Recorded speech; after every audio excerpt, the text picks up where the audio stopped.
Where are the low-value men? The hijacker's passport was found blocks from the World Trade Center crash site. You can believe that. You can believe that. You can believe that. Contracted COVID, but says with a mixture of medicines, including the controversial horse dewormer that has poisoned hundreds of people nationwide, he's now recovered. He was the best guy around. What about the people he murdered? What murder? From the headlines to the whisper star, low value mail, low value mail at 9 o'clock. We're truth fiction, take a walk. Why don't you swear on the Bible that you walked on the moon? You're a coward and a liar and a thief. Our stories are.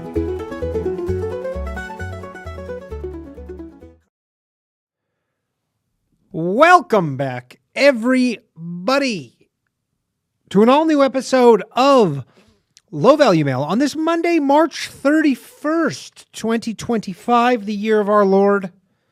And oh, Lord, what a year it's been so far.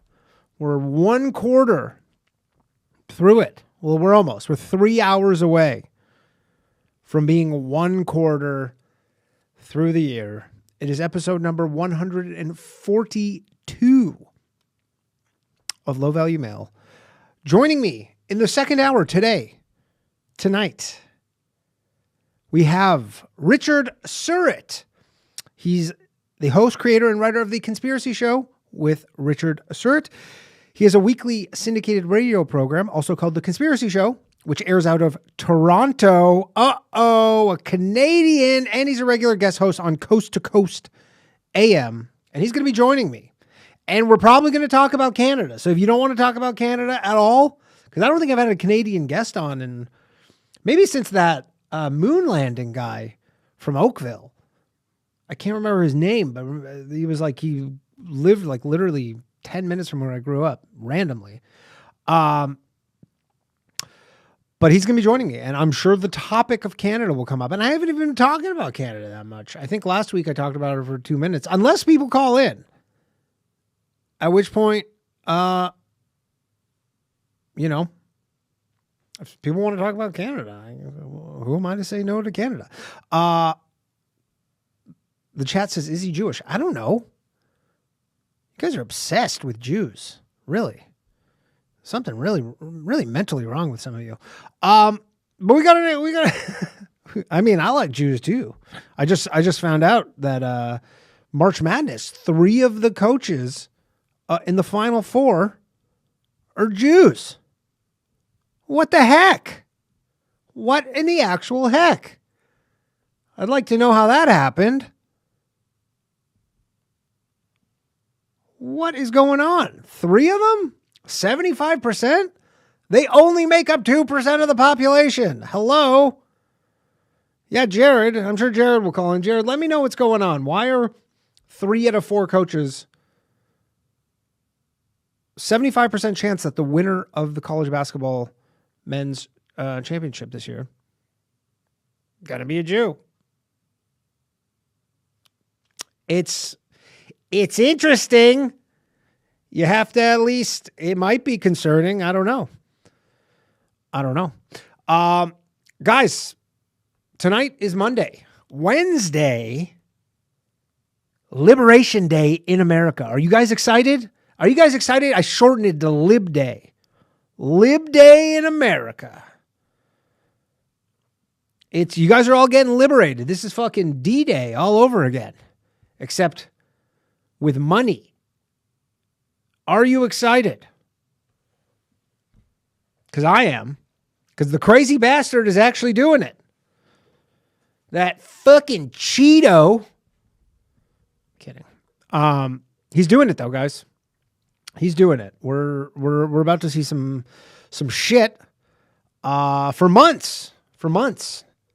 Everybody, not I, of course. Everybody else, the dummies, they've all just been, this is some giant negotiation tactic. Art of the deal. He just wants them to just get rid of the fentanyl.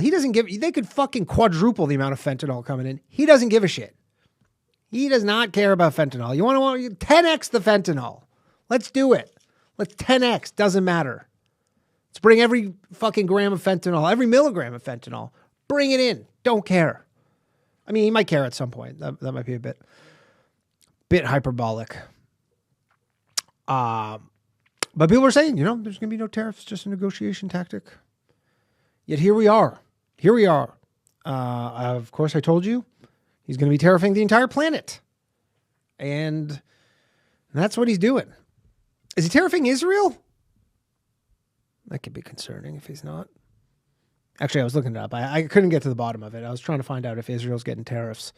But I think they have like an actual no tariff arrangement, like a true free trade. So I don't know. I wonder if Israel's getting tariffed. Guys, minions, Jew researching minions. Go search this out and get back to me. Wouldn't that be funny?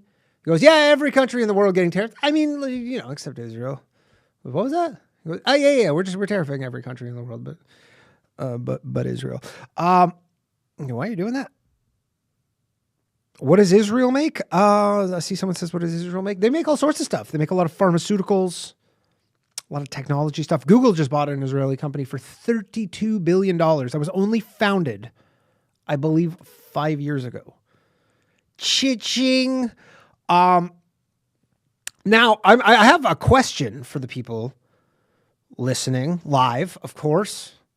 I mean, if you're not listening live, if you're watching on YouTube, or it's not really a good way to there is commenting on Spotify because, and I do want a response from you. Please chime in. I want to know the point of this show is I want to hear what people think, right? It's like real-time feedback in that sense. But a tariff is in its, most simplistic form. It is a tax. Now, you see a lot of people that are like, oh, it's just a tax. And they don't think anything past that. They just go, it's just a tax. It's certainly not just a tax, but it is a tax. I mean, if you buy stuff and it gets tariffed, you can expect a lot of prices to go up. Not a lot. Your avocado might go from, I don't know, how much are avocados? $2? Probably go up to $2.50. You can stomach it. You can maybe it goes up $2.25. It's not going to break the bank unless you're Mexican. And then you're like, that just fucking bankrupted me. I cannot afford even a slight increase in my avocado budget without completely financially ruining my entire family. Cars are going to go up. That's for sure. Anybody in the market for a new car? Those are definitely going up. And if you think of yourself, oh, I'm going to buy a used car, I'm safe. Incorrect. Used cars are going to go up too, because people are going to think just like you. They're going to say, hey, I don't need a new car right now. I'll buy a used car. But there's only a finite amount of used cars. Similar to what happened during COVID. Remember when used cars were crazy? I had a friend who totaled. He had like he had a Mercedes, but it wasn't anything crazy. I think he said when he bought it for like $30,000 and it got totaled. And his insurance company gave him like almost $70,000 for it, because that's just how much it cost to replace it at that time. It was something insane. Remember, like used trucks, like F-150s were like insane. So if you think that you're going to be one of the smart people and you're just going to go buy a used car, those are also going up in price. Everything, you cannot outrun the laws of supply and demand. Teslas might be a steal, actually. Teslas, you might be able to get a bargain on a Tesla. You just got to push past that line of angry protesters. I don't even get the whole protest thing, because I thought the whole point of Tesla, I could be wrong. Like, I know they have showrooms and like, you can do the odd test drive, but, and I don't know if they do this anymore, but I remember their whole deal was like, yeah, we're just like a website. Just buy your car, drop it off in your driveway, drive it for a week. If you don't like it, that's your test drive and you can return it. And if you like it, you keep it. So these protests are mostly just for show, which generally protests are just for show. But again, my question for people who voted for Trump, which is, I'm sure, a good chunk of you, how much, and I'll be opening the phone lines in about, 15 minutes. How much economic pain are you currently willing to accept for a potentially larger benefit later? How much can you delay gratification? Let's edge ourselves on this economy. How much can you edge yourself on this country and the economy? How long can you go? That is the question. Now, I listened to Howard Lutnick, ethnicity undetermined. Lutnick sounds Catholic, but he's high up in Trump's cabinet, and I listened to him on the All In podcast. Great podcast. I recommend giving it a listen if you're interested to know what they're up to. But they're really floating this $150,000 no income tax thing. The fact that it's even being discussed is crazy. Like, this is every libertarian's wet dream. I know that there'll still be, some tax above $150,000, but still, most people, that covers that must cover like 85% of all people, $150K. God damn, the fact that they're even thinking about this, should they balance the budget? I don't think they're going to wipe out the deficit entirely, but, if that's even on the table, you got to think, hey, more expensive avocados might be worth that. That is a good trade-off. If you told me, now the problem is that politicians often make promises, do not keep them. Or, they say, hey, we'll get you that $150,000, we'll have no income tax, but it'll take a few years. And then the new president comes in and they're like, yeah, I'm not doing that. That's fucking crazy. And look, tax cuts are great to offset prices are going up. Absolutely. But I believe it's about 65 million Americans don't pay any income tax at all. I'm sure many of you fall into that 65 million. I'm sure a good chunk of you do not pay any income tax whatsoever. Now, some of you probably don't pay income tax for ideological reasons. You probably should. And if you don't, you're going to fucking El Salvador and you're going to wish you paid those taxes. But I know that some of you don't pay taxes. So again, I'm sure some of you voted for Trump. You probably voted for him because you don't make enough money to pay taxes, thinking that things will get better and you will have money to pay taxes. But again, my question is, how much are you willing to suffer temporarily in order to potentially get some kind of great benefit? And again, look, like I'll be the first to concede, a lot of this shit needed to be done.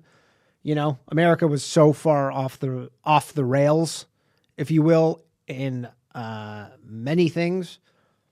The debt, the government spending, the border, gay shit. There was so much. Just remember how much gay shit there used to be? Remember, like, everybody was talking. I was thinking about this today. Remember, everybody just used to talk about how white supremacy was such a problem? It's all they talked about for like years. So literally since probably, 2016 to 2024, 8-year chunk, maybe 9. They were just like, white supremacy. It's the biggest issue in all of America. There was like 2 incidents of, white racially motivated crimes that I can, really think of. Maybe there were a few more, but it was, they were making it out like this is the biggest problem on earth. There's nothing larger. Remember, Joe Biden was like that. That's the biggest problem in America is white supremacy. Now they just stopped that. They go, there's way less gay shit, even though today is Trans Day of Visibility. And on this Trans Day of Visibility, I want you to go outside, find a handsome woman, a woman who is likely biologically a woman, but just like, maybe is a few pounds on her or maybe a distinct jawline, and just walk up to her and say, you know what? You are so brave. Happy Trans Day of Visibility. And then just walk away. Just walk away. That's all you need to do is just say, we see you. You're valid. And just walk away. It's a fun time. It's a fun time. It's a good time to be had, right?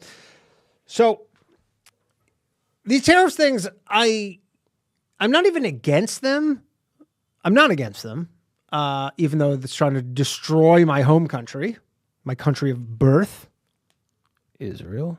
No, Israel's actually seems pretty good. Pretty safe. But it seems, and I read a lot about this, probably too much, which is why I'm talking about it, because I could be talking about shit I know a lot less about, but I choose not to. It's my show. But the U.S. produces, the stuff that the U.S. produces that it exports all over the world are essentially technology and services, which have very high margins. The rest of the world makes low margin garbage. So you think about it from just that standpoint, if everybody's tariffing each other, you go, seems like this is going to hurt the United States more. You're like, yes, the spatula that I buy from Dollar General will now be $3 instead of $2. But all the services that, all the technology, financial services, all the stuff that truly makes America exceptional. It's the reason why America is the largest economy in the world. You think that could get hit a little bit? And I know that a lot of this tariff stuff is to bring manufacturing back to America. I get that. But do we really want America just manufacturing all this cheap bullshit that we have slaves in China making? I thought we liked the slaves in China. Now, I know that there were downsides to the slaves in China, and it wasn't the slavery portion. It was not that. It was absolutely not that. We were all fine with that. It's one of those things that we all know was happening, and we go, just want a spatula for $1. Remember how much spatulas? I don't know. Like some of you are probably younger than me, but before the dollar stores existed, spatula probably cost $10. If you would be hard pressed to find a spatula before globalization and China's manufacturing took over, the spatula was $10. Now it's $1. It's amazing. Normally things generally go up in price. Inflation, everything goes up in price. Certain things come down. TVs, spatulas. Those are the only two things I can think of. I don't really buy much besides TVs and spatulas.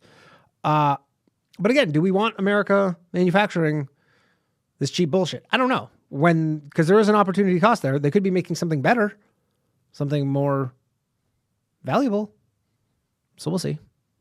And I will agree with this because, in that interview with Howard Lutnick, he does say that like a lot of this tariff stuff is a national security issue as much as it's, economic related. And I think COVID taught us that even though I in hindsight, a lot of this was bullshit, but when they were like, oh, we can't get masks and stuff because we don't make them in America. You go, yeah, some things you got to make in America. Steel and aluminum. You go, yeah, you got to bring that. You got to bring that home. You got to bring that home. A lot of shit, though. I don't know if we need.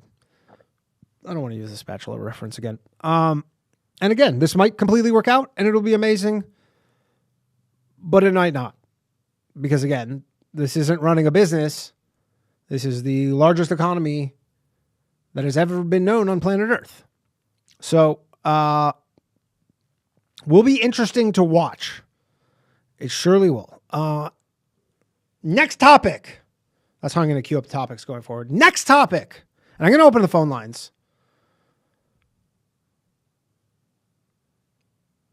Very shortly. Reporters keep asking, I don't know who started this, to be honest. I don't know who started this, where this started, whether Trump said it or a reporter asked him. I imagine he must have said it because I don't see why a reporter would ask them. But this whole third term stuff keeps popping up. He keeps being asked about whether he wants a third term. And he's answered it, and he's like, we haven't looked into it too much, but there are ways of making this happen. As far as I understand, there is a 22nd Amendment. There is a 22nd Amendment, which would not allow a president to have a third term. I believe it was passed in 1951. But he answers it. He goes, yeah, I don't know. And again, there's a level where you're like, this guy's trolling. He just likes to troll. It reminds me of the 51st state Canada stuff, where everybody's like, he's just joking around. You're like, is he? You don't know. He keeps you on your toes where you go, is he? You just have to sometimes dismiss some of his crazy shit as you go, he must be joking. But then you're like, bum, bum, bum. Is he? I don't know. Because he's so all over the place. He just says crazy shit whenever he wants. Which is a smart strategy. Great strategy, by the way. Honestly, every one of us, depending on, where you use it, but just being crazy is a good strategy. Probably not if you work at like an office. You don't want to be like that real wild card in the office and it just says crazy shit and probably they'll just fire you. But like, remember the Gaza stuff? He just goes, yeah, we're going to just take Gaza and turn it into a resort. Everybody's like, what? What are you talking about? And he goes, yeah, we're just going to do it. With fucking Netanyahu to his right. Some press conference, he goes, well, yeah, we're just going to take Gaza. We're going to rebuild it. Haven't heard one word about it since. He just said it. And you go, okay, is he doing that? I don't know. Just makes you kind of lose the scent on the trail or whatever. But he said it. But then Peter Doocy today asked him, which was very interesting because I never even considered this. And this would put Tyson Jake Paul to absolute shame. If this were to happen, the phone lines are not open. Someone's calling, they're not open. They'll be open in 3 minutes. I'll open them in 2 minutes. How does that sound? Okay. But Peter Doocy asked him, he's like, well, if you run in 2028, how do you feel about running against Barack Obama? And I was like, holy shit, I forgot about that. Because if Trump could run for a third term, that means Obama could run for a third term. Man, that's like the fight of the millennia. That's like Jesus against Rabbi Shmuley or something. There's never been a battle like that. That would be fucking. I mean, I love that this country just manages to turn itself into reality television at every step. But that's probably what would happen. It would be Barack Obama, maybe Hillary Clinton as the vice president, or maybe Joe Biden comes back for fucking round 3, baby, the rubber match. But again, I didn't think about this, but I mean, if Trump won, man, that's probably who it would be. It would be term 3, Trump versus Obama. But this is all just theoretical because I believe you need, I think it's 80% or 70% of all the states to ratify the amendment in order to allow for, and then again, you do that. And then 30 years from now, when some fucking Democratic president is serving his 4th term and everybody's like, we shouldn't have done this. All right, phone lines are open, 1-888-949-2969. Specifically, you can call in about anything because that's what this is. And of course, I got the goals thing going. If you want to drop a super chat, if we hit 20 super chats, we'll do an extra 30 minutes of open lines at the end of the show. But I mostly want to hear from anybody who voted for Donald Trump. Ideally, if you pay no income tax because you don't make that much money, how much pain are you willing to take? Economic. For how long? Are you a good little boy? Good soldier? And you just go, bend me over, Papa Trump. I'll do whatever I need to do for this country, which is the correct answer. That is the correct answer. The question is that the case? And one little thing, Virginia Goffrey, I don't know what to make of this. The woman that accused Prince Andrew of raping her as a teenager. Can I say that word on YouTube? Seems like it's just a word. I don't know. Kurt was on here a couple weeks ago and he kept saying graping. I'm like, I'm a fucking 41-year-old man. I'm not saying graping. This shit, we're not doing graping, okay? Trump won. I don't have to say graping. I'm an adult. Okay, this is ridiculous. But anyway, she accused Prince Andrew of raping her as a teenager and being trafficked by Ghislaine Maxwell, Jeffrey Epstein, etc. She got hit by a bus going 70 miles an hour. Well, a school bus, why was a school bus going 70 miles an hour? Now, she settled out of court with Prince Andrew and the royal family to not disgrace the queen before she died.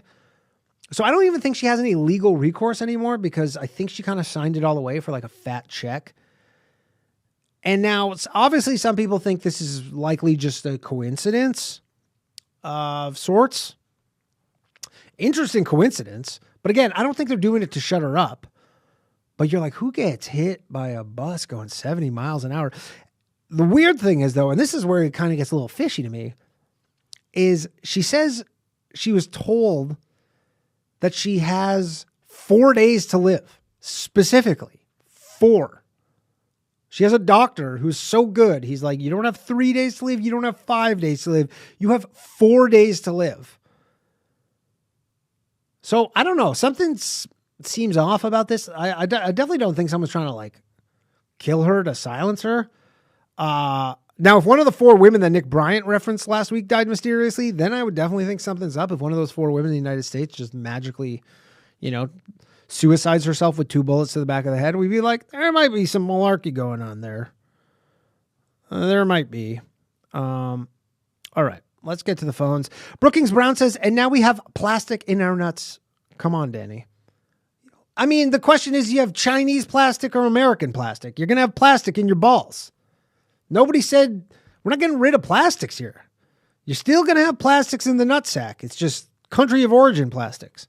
And probably a lot of plastics that are made from products made in the United States. Probably the plastic comes from China and they're just made here. Like I was thinking about the TV thing and I was Googling it. I was like, are there any TVs made in America? There are. Tons of TVs, surprisingly, are made in America. All the parts are shipped from China. They're just assembled here. Likely to avoid some sort of tariff or something. Vincent says rape. Benny the Jet, rape. Say it. Well, this show's definitely getting demonetized, but that's fine because we have a good time. Before I take this call, just a quick thing. Like and subscribe to the channel. If you're an audio listener, make sure to follow the podcast, leave a review. And if you would like to support the show, you can do so. Patreon.com/lowvaluemail, MAIL. I'm giving one Patreon member $500 once we hit 500 patrons. We're on pace to hit 500 patrons sometime in early to mid 2027. So things are going well. Patreon.com/lowvaluemail, MAIL. New bathhouse tomorrow night. Also, I haven't decided on this, but there is a chance. I'm kind of leaning towards making the bathhouse a Patreon exclusive show for the live stream. You'll be able to watch the replay or listen to the podcast. I haven't decided on this, but I'm trying to kind of make some more stuff for the patrons who actually support the show. So I might do that. And also, if you want to see me live, I'll be in Vancouver April 17th to 19th. There's no show on Easter Sunday.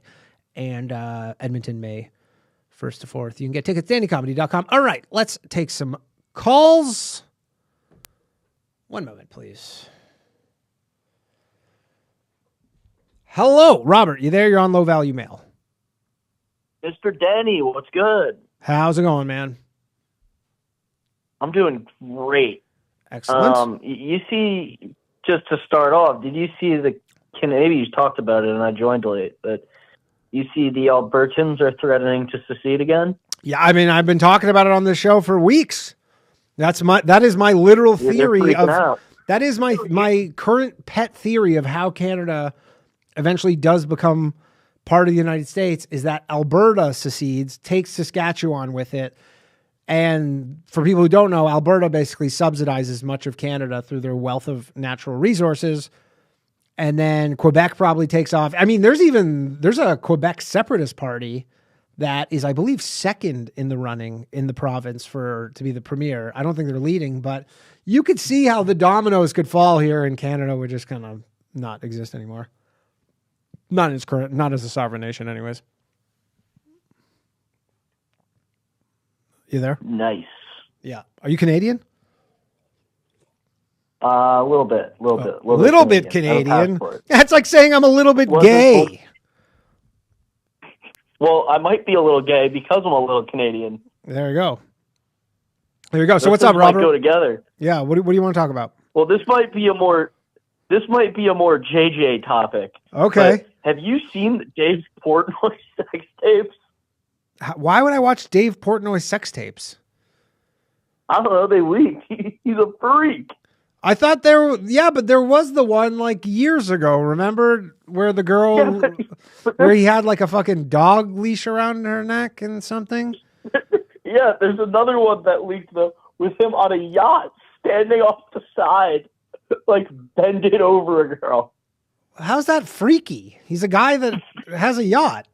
No, it's in public. Like it was like a yacht party. Like there were like 60 people on the boat walking by him. Oh, and he was just railing some chick on a yacht? And getting like throating her. Okay. Well, good for him, and I guess. Freaky dude. Yeah, that's some interesting behavior. You see the podcast clip from a couple of years ago where the guy's like, Dave, that's a little kinky. And or Dave said, I think it's a little kinky, yeah, but it's not a big deal. And then his like podcast host who worked for him, who I think he fired because of it, was like, "That's a lot kinky, Dave." the dog thing. I don't know. You go on. See you, Daddy. All right, later, man. Yeah, no, I have not been up on the Dave Portnoy sex tape news, but I'll go watch it at the break, if you know what I mean. Next up, we have Riley. Calling from where? Who knows? And we shall do our best to get to all of you. I'm probably not going to be able to get to all of you, but I'll do my best. Hello, Riley. Are you there? Yeah, I'm here, Danny. Big fan. Thanks, man. How's it going? It's going well. You wanted to call it. I voted for Trump, and I live in California. Okay. Ventura area. Okay. Ultimately, my opinion on the situation is our economy is fucked. It's been fucked for a while, and we have to do something. And so it's like, try this or try what else, right? But you're willing, trying is clearly, and you're willing to kind of take some medicine right now. You're willing. Well, I mean, I think we've been needing to take medicine for a long time. We didn't take our medicine in 2008. Yeah. And pretty much it's coming to call no matter what. Yeah. Either you're going to take it in the face or you try and bob and weave. And I feel like he's at least bobbing and weaving. Yeah. I mean, Biden, like, it's insane when you look back at what Biden did. He just literally injected so much money into the economy in order to not have to do this, because that's the shit that gets you reelected, is you go, hey, you know. So, I mean, I'm a bartender server. So I work, and in California, I worked with a lot of illegals. I knew people that were washing dishes that would make twice as much as me because of what the government was giving them here. Right. They would get free cell phone. Like, so it's like, oh yeah. Oh, one of my favorite dudes, super chill dude, worked in Chile. He's like, well, 1 week here pays for a month of all my stuff for my family and everything. And he's like, I have like a 5-bedroom house in Chile, and 1 week, you know, so it's like 1 week washing dishes in America. Right. Yeah. Pays for a month, 1 week of work pays for a month there. Why the hell don't we all live in Chile? I mean, because they won't let you all live in Chile because they have borders. Oh, that's an interesting little wrinkle there, Chile. Yeah. So it's like, you know, and I mean, again, some of them are amazing human beings, but half this restaurant left, you know, at least the back of the house, because of, they don't want to get deported. Not even that it's like a big deal, because a lot of them talked about being deported multiple times. They just come back. Yeah. But of like them not being able to attempt to try and get citizenship. Yeah. So what do you think they're doing now? Because obviously they have to support themselves somehow. I can't imagine they just left. A lot of them are educated and able to get fine jobs when they go back home. But that's the thing. That I assume like, they don't want to go back to wherever they came from. They want to stay in America, is my assumption. Well, so what I hear, I've heard from multiple people around here, is what they'll do is they plan to work here for 5 to 7 years, and that's usually enough to go home and retire. That's crazy. We're a bunch of fucking chumps in this country. Well, and then also because they'll like live, you know, 6 to a house that's supposed to live 2. Yeah. You know, and so you slum it, which is not even slumming it for their comparison, for 5 to 7 years. And then you go back and you live with your family. They all own a house. So it's like you always have something to go back to. And you're just retired for life. And you just fucking party. Well, yeah, I mean, if live on the ocean. 1 week of work covers a month there, it only takes so many to cover years and years. Right. Man, that's awesome. Like, those guys got it figured out. Well, it's also because they're going back to their family. Right. And it's way cheaper to live where they live. When you have a family, that's what you value anyways. So you won't mind if the prices of lots of shit go up? I mean, I fucking live in California. What are you talking about? Yeah, everything's... Well, go up even more. Oh, well, I mean, I expected. I mean, California's making stupider and stupider moves. Sure. Oil's leaving California. I'm sure the gas is about to go up. Do you think... you work in the service industry. I'm working on moving to Florida. The only reason I'm here any longer is my lady is finishing up her medical school, and then we're to Florida. Oh, all right. Well, then you fucking you got a little lotto ticket there, don't you? Well, I mean, I've invested in Bitcoin. I got my own lotto ticket. Oh, okay. So and I think everyone needs to get on it. I don't think that lotto ticket's over. The entire thing is burning. That's good advice. And do you think the no tax on tips thing is going to come through? Because that'll probably make a big difference for you, right? Or do you not even claim your tips? I knew it almost will double most people's income in that type of environment. And one of the best ways to stimulate an economy is to help the poorest people because that money immediately goes in. So I think that the benefit outweighs the cost for sure. I mean, yes, it benefits me, but I think beyond that, like I do that to keep myself busy for not being a degenerate. Oh, okay. Copy that. All right, man. Thanks for calling in. Appreciate it. No problem. I just want to say I've been a fan of the Boys Cast, been a Patreon since week 1, and don't plan on stopping anytime soon. Thanks, buddy. So keep it up, Danny. Later, man. All right. Let's go to Juan. Where? I don't know. I don't know. We're going to find out. Please unmute yourself in a timely fashion, please, because what happens is then I go to unmute someone else and you both pick up at the same time and I look like a fucking jackass. All right, Juan is not figuring it out here. Let's go to Sean from Pittsburgh. Sean from Peaburg. Okay, nobody is unmuting themselves. Lovely. Absolutely. This is good stuff. Nobody can unmute themselves. Oh, now it happened. Danny. Sean from Pittsburgh. What's up, man? Yo, Danny, what's going on? How's it going? See, someone else just picked up at the same time. What's up? Oh, I'm sorry, dude. No, so I just wanted to call in. So the Joe Gatto shit has come up again, and now Murr from the Impractical Jokers, I guess he's been accused of messaging some minors. I just wanted to hear your take on it. That's all, man. I'll let you take somebody else. Well, hold on. So this is verifiable messaging minors? I don't know about the whole Murr thing. I didn't actually read into it, but that's a big accusation. Joe Gatto. The Joe Gatto thing. I don't. Okay, not to be one of these I don't believe women kind of guys. Not trying to be that I guy. get it. Hold on a second. Let me just put my no ma'am hat on. Look, I don't subscribe to this kind of stuff, okay? Okay, I like to believe a woman when I can. But from the sounds of it, she was DMing him and he was like, "You want to come up to my hotel room?" He was just like, "Sure. That sounds great." She comes up to his hotel room. Maybe the sex was a little rough. She's over 18. And then now he does the new fucking G move, which is so funny, where this is the ultimate move, by the way. If you're a famous person, you get in trouble, you just go, "I'm going to rehab." Just go, "I'm going to rehab." And you go, "Okay, I guess you're forgiven." That's just the new thing. That didn't exist a long time ago. You have to be a real drug user. But now he's just... He's just straight up, he's just like, "Yeah, I got to go to rehab. Not feeling good. I'm going to rehab. You can't blame me for my actions because I was obviously on drugs." You're like, "What are you even going to rehab for? You like to have a drink here and there?" It's like two consenting adults. What, you left a bruise on her? I don't know. Shit happens. It happens. Plus, women are the most bruised people on earth. They bump into shit all the time. They have low iron. I can't speak to this Murr stuff. Look, if Murr was texting underage women, That's inappropriate. God That is damn, man. not cool. Joe Gatto, though, it's I'm not just cool. like, Joe Gatto did nothing wrong.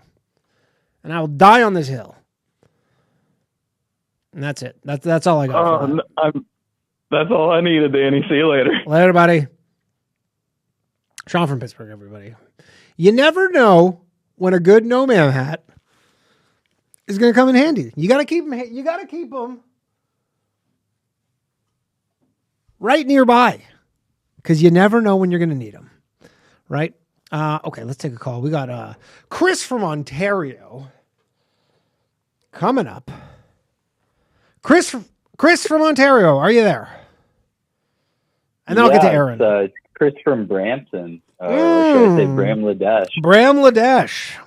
I remember them calling Brampton Bram-Ladesh. I looked up. Brampton is literally, it's over 1 million people. I think it's like, I saw some stats, like 80% Indian people. Man, the census last was like 600K, but easily 1 million if you count all the illegals. Easily. Yeah. Crazy, man. Lots changed. I wanted to get into a couple of Canadian topics. Sure. But, I love a good Canadian topic. I don't want to speak for the caller last week, but with you and Nick Bryant, you guys were talking about Jeffrey Epstein and the island, the video of the island. Yeah. I had someone, I think, commented on the video, or essentially like that might have been me. Maybe that was you, where like that drone video was actually from before he died. So the thing is, there was 2 drone videos of the island. One from before he was killed, and then one that happened during the FBI raid. Both were before he was dead, but okay. You really should check out that Grubstakers video / podcast. Okay. Probably like a 2.5, 3 hour podcast. 2-parter. First part's the one guy from Chapo Trap House, and the second guy is with Nick Mullen. But okay, halfway through the video, like you can actually see Epstein on the island. Like it is pretty cool stuff. Crazy. What year was this? I want to say it was like 2018, 2019. Okay. Well, he died in 2019, Yeah. I thought. So this is right before he got arrested. The video got released then, but it could have been a couple of years older. It's crazy that if Hillary Clinton won in 2015, that Jeffrey Epstein would still be a free, alive man. Roman free? Yeah. Yep. Yeah. Trump really fucked him over. So, did you hear what happened with Canada? I've been today. No. What happened over the weekend in Canada? It got released in the news that this Canadian MP. The China where the bounty. Yeah, the bounty. Some pretty screwed up stuff happening. For people who don't know, essentially, former police officer. He's like a member of parliament, which is like a United States congressman. He's a liberal MP. He essentially, there's a Chinese bounty for somebody, like for $1 million. He was speaking at a Chinese a consulate dinner, whatever it was, back in January, and he was saying that somebody should claim the bounty for $1 million that Hong Kong police placed on Joe Tay's head. Who's a different MP? Is running. Yeah, he's a conservative MP running in Hong Dong's former riding. You know who Hong Dong is. I've heard of Hong Dong, yes. So, that's pretty crazy. And also, China last year executed 4 Canadians, which didn't make the news. Last week, yes. Well, no. It was last year. We didn't find out about it until last week.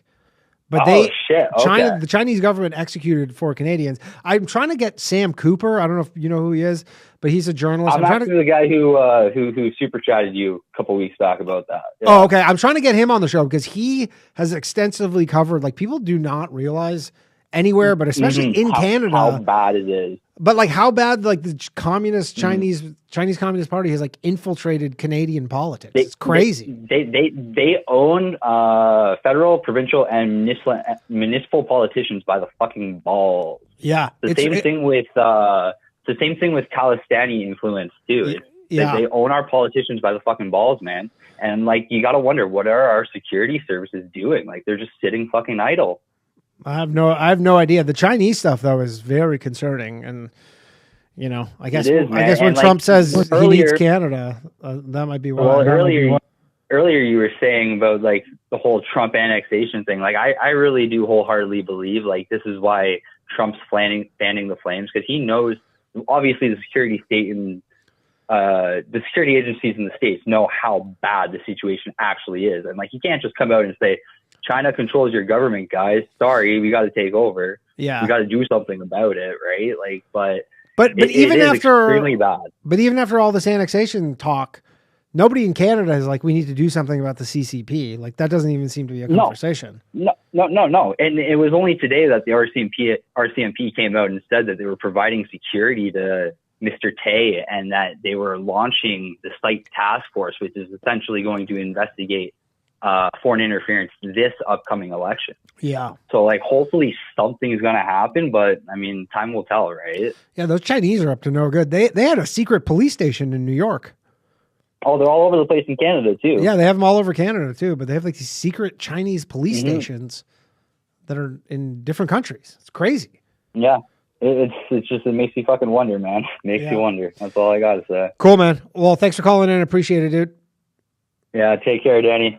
Chris from Bramladesh. All right, we're going to go. Oh, we lost Aaron. All right, that's fine.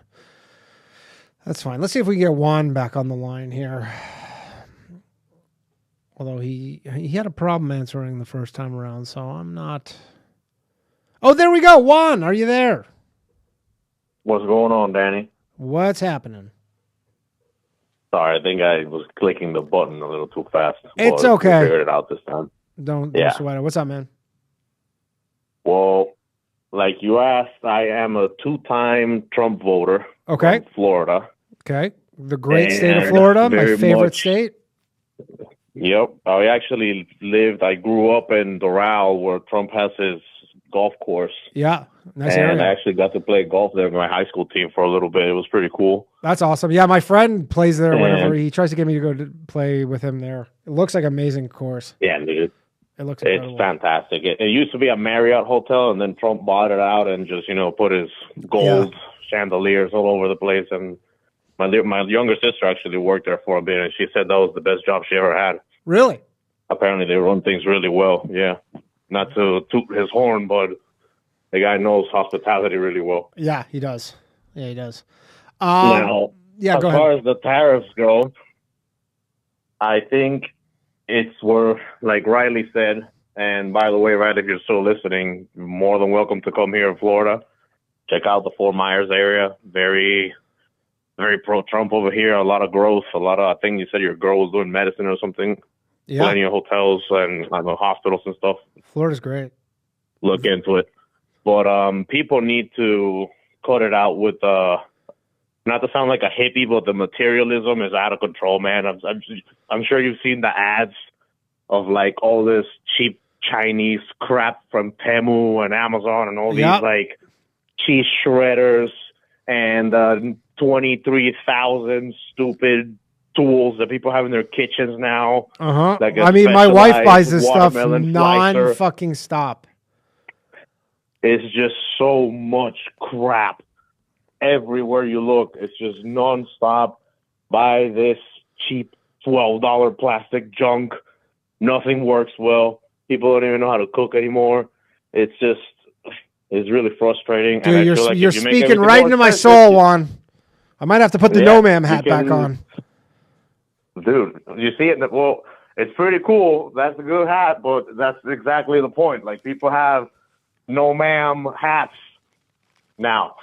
This is an original one. This is off of Kinda eBay. retarded, if you ask me, it is. This thing's made in America, I think.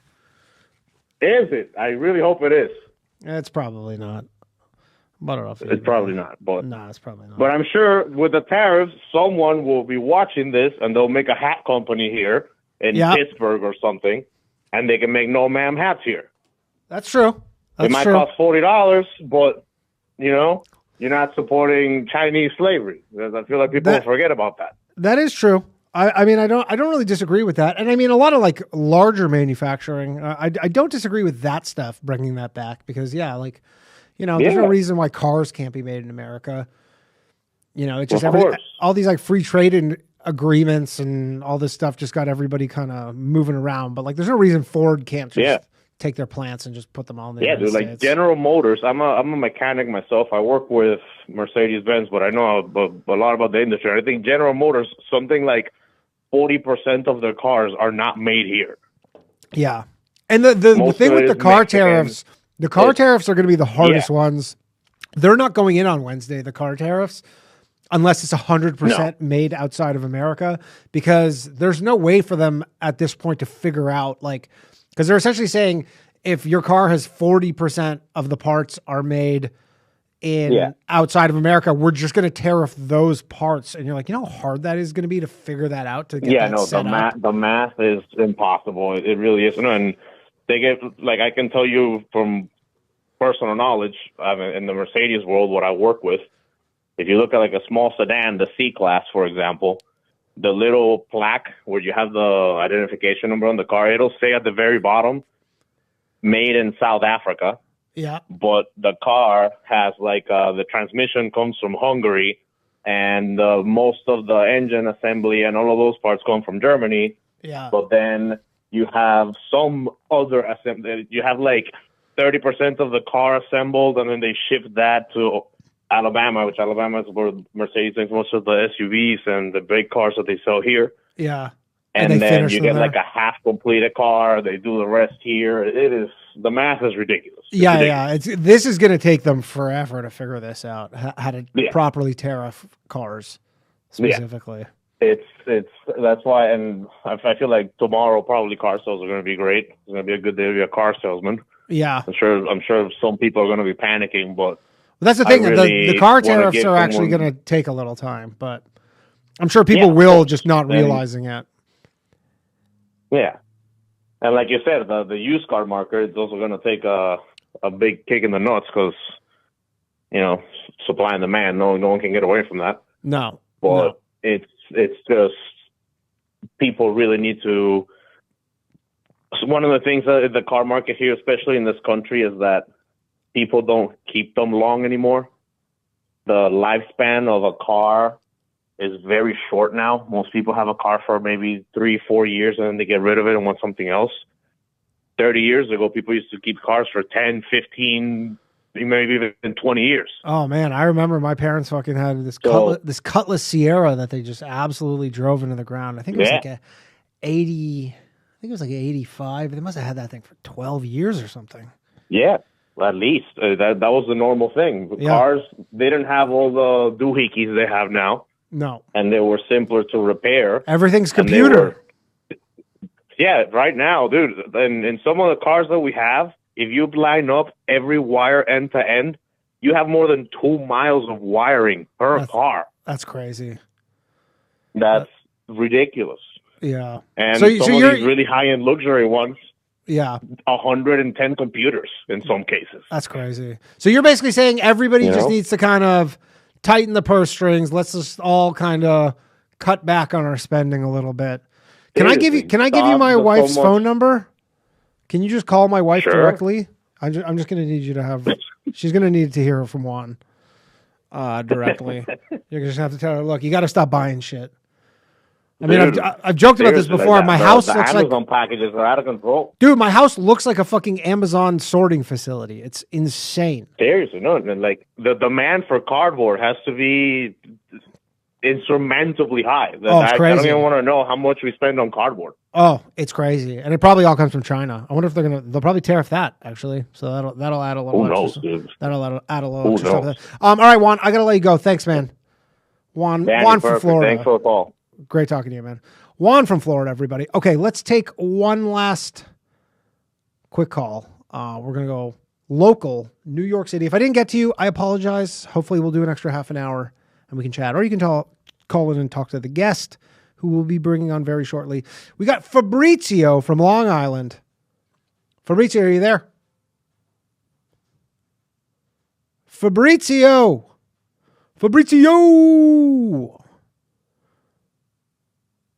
No Fabrizio.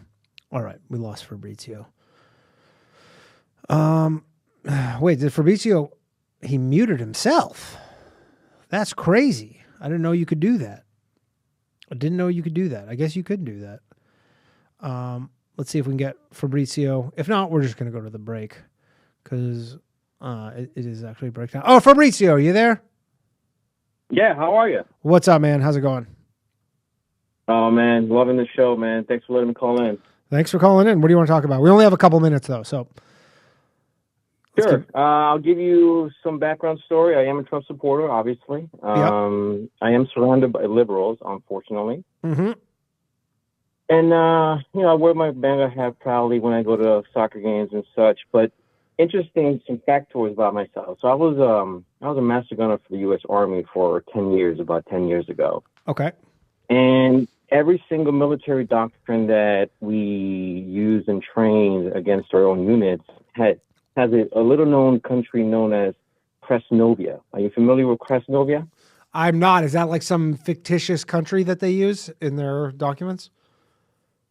Russia, right? Russia. So okay. Every single military training drill that we perform has always been against Russia, always. Really? Even still, it's like a Cold War relic. Tank to tank, infantry, guerrilla warfare, whatever you name it, is centralized against the Russian army. They know eventually we will have to do this. It's a matter of time.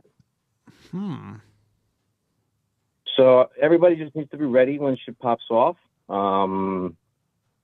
Unfortunately, state your plan, and know your neighbors, but it's going to happen eventually. And with the tariffs, honestly, the move to unify Canada and Mexico, that's been part of the global agenda for a while now, right? The first attempt was Europe.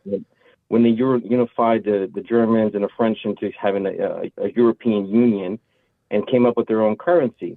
They want to have that same shit here. It's called the Amero, right? They want to have Mexico free traveling to New York and going up to Canada. Mm-hmm. That's never going to happen. Never going to happen. There is way too much, just turmoil in New York alone, right, to even make that happen. You would need to militarize. The whole state police would have to be federal because there's absolutely no way to keep that city secure. I don't know if you've been keeping track of what's been going on with New York, but I mean, I live here. Shit. Yeah, I mean, I'm 2 blocks away from Madison Square Garden as we speak. I see it every day. Why? Why? Because that's where our studio is. My studio's here. Cheap studio space is by Madison Square Garden. If you want Manhattan studio space. Look, all I'm saying is that 90% of all terrorist movies that come out of Hollywood happen in 2 places. Oh, I'm aware. You're in one of, you're in one of them. I mean, I've talked about this many times before, but whenever they run the nuclear simulation, whenever they have a simulation about a nuke dropping in the United States, it gets dropped a mile from where I live. Yeah, that's why Mad Max not Mad Max, Escape from New York made sense when they just walled off New York and just threw all the all the criminals in there. Uh-huh. We're going to have to do that. And once the reset happens, again, people are going to have to revert back to their, naturalistic living, but we'll get through it. I mean, look, New Yorkers are not reverting back to shit. These people have been programmed. They can't live any other way. I mean, it's funny because if we had this conversation 6 months ago, 6 months ago or a year ago, I would have always just said, yeah, I'm just going to go back to Canada. And then I'm like, I don't even know if I can do that anymore. There might not be a Canada. No, you have to self-sustain. And that's one thing that makes Long Island favorable for the time being because I do have land and I can, I have security around me. Whereas in New York, you walk around and you pick up like 15, 20 different Wi-Fi signals. You know what that's doing to your body? Cancer is what it's doing. All right, Fabrizio, I got to go because we got to get to the break and we got to get to our guest. But thank you for calling in. Good talking to you, man. Fabrizio from Long Island, everybody. All right, we're going to go to the break and then we're going to be back with Richard. Don't go anywhere. In the meantime, enjoy a clip from last week's episode of The Bathhouse. New episode tomorrow night at 9 p.m. live from the Stand Comedy Club and Green Room. See you shortly. Howdy, gang. Good evening. How you doing, buddy? I'm hanging in there. I'm doing all right. I'm enjoying the Bathhouse with Danny Polishchuk. Thank you. And I particularly enjoyed the caller from 2 calls ago who reassured us that the Catholic Church is a massive pedophile ring. Jews were not responsible for killing Jesus, but if they were, Christians should be thankful for that happening. Mm-hmm. And then in the caller's word, You're welcome. Gentiles have been up to no good forever now. Yeah, those Gentiles are up to no good. I don't trust them. Crazy bastard. That's why us Jews are trying to genocide them. I mean, we're not trying to genocide them. What's that? What's that? Just what the hell was that about? Yeah. I mean, what kind of op was that? Yeah. Yeah. I mean, it's a good point. Yeah, that was wild. That was a trip. It is funny, actually, Jared, when I was asking him about the Christian stuff, and because he said that he's Christian, and then like when he was, I was like, yeah, but there's all these other NGOs that are like bringing in people, and he said like all these other ones that weren't Christian. He's like, yeah, the Episcopalians and the Are they not Christians? Well, they're like, they all separate themselves. Yeah. He's just like not but Protestants. Jared's definitely like, oh, not my brand. We're not doing that. What was he, by the way? Did he say? I don't know. Yeah, He said he was Christian. Oh. Whatever the ones that aren't doing the Jew malarkey. Oh, I those see. ones. Yeah. Anyway, so how are things, Chris? You had a good question last night on Low Valley Mail. I was. Oh, did you think so? Yeah. I really enjoyed last night's episode with Nick Bryant. Yeah. He's one of my favorite authors, and you had made a comment as you were wrapping up the call with him that resonated with me. In fact, I'm pretty sure I echoed basically the same sentiment you said, which was like, there's a time before you read that book and a time after you read that book, and it's impossible to like absorb that information and to not let it affect your overall worldview. I mean, it's just. Yeah, I mean it's so fucking crazy. You can never trust the government. What book is this? The Franklin Scandal by Nick Bryan. It's basically about this like government-funded like pedophile ring that was like literally like it was. Yeah, I think I heard a Matt and Shane episode. Where Yeah, Nick Bryan was on Matt and Shane's. Yeah, he's yeah. been on Matt and Shane. It's fucking crazy. I have How long of a long book is list it? of books that I got from this podcast tonight. My Yeah. God. You're reading. Most Start of them by with one Mein guy. Kampf. I'm going to be sitting on the toilet a lot. Yeah. Latter-day Saint. Jared's saying he's a Latter-day Saint. LDS. Fuck, he's a Mormon? Get the fuck out of here. No, I'm guessing he's joking about that. Oh, okay. I don't think they refer to themselves as Christian. All right, Chris. Do you anything you want to talk about? Barry, you got to go? No, I got to put my sweat. Getting a little chilly? You broke up just a little bit there, Danny. What was that you said? I was just wondering if this is what you want to talk about. Yeah, I didn't have a whole lot in particular that I had been planning on speaking about tonight. In fact, I was that's incorrect. I was going to ask you about. He sounds like Steve from Yellowstone. I was planning on asking you about this most recent upload from that based autist, the leather apron club guy. Yeah, I watched it. I messaged him. I really want him to come on Low Value Mail. I'm worried that he thinks it's going to be a gotcha episode, but I'm like, I let Jared talk for 20 minutes. I'm like, I just want to talk to him. I think it'd be an interesting interview to interview him. What is this guy do? He's the guy who made that website, the Jew Tracker website, with like 1 million socialsentinel.net. All right, everybody, and we are back. Joining me today, I have Richard Serret. How are you doing, Richard? Danny, great to be here. How are you? I am very well. I'm excited to have you on. So for people who maybe don't know you, just give a little rundown here. You're the first Canadian I've had on in some time, actually. Normally, my guests are American, especially with all the stuff going on. Uh-oh, what happened here? There we go. Okay. You're the first Canadian I've had on in a while. So how are things up in Canada? Well, we're preparing for Liberation Day tomorrow. No, 2 days from now. 2 days from now. Yeah, we're all hunkering down. No, things are great. I mean, if you're conservative, which I am, it's a little lonely up here, which is, one of the reasons, people are so concerned about Canada becoming the 51st state. That's not going to happen. Do you think the Republicans really want, 30 million registered Democrats joining the Union? Go ahead, yeah. Well, I was just going to say, Canadian, even conservatives are probably closer to American Democrats. Absolutely, yeah. Like a Pierre Poilievre, nice fellow, but he's basically like Mitt Romney. Yeah. essentially. But yeah, so for people who don't know you, you have a radio show in Canada. I do. I have a conspiracy show. Oh, no. I have a daily radio show called, coincidentally, the Richard Serret Show, which is news and politics. That's on Toronto radio station called Saga, as in Mrs. Saga. Okay. Saga 960. That's weekdays 4 to 6. And then I have a podcast, used to be called The Conspiracy Show. It's now called Strange Planet. Funny thing, the advertisers don't like that word conspiracy. Anyway, it's Strange Planet. And then I guest host 3-4 times a month on Coast to Coast AM. Nice. Coast to Coast is what introduced me to this entire world. I've been listening to it for probably like 15 years. Wow. Yeah, I love Coast to Coast. That was my favorite. I mean, that's kind of where the idea for this show came from, is kind of like an internet style Coast to Coast. So you obviously do a show about conspiracies. Quick question. Yeah. So I covered this on the Patreon episode a couple weeks ago.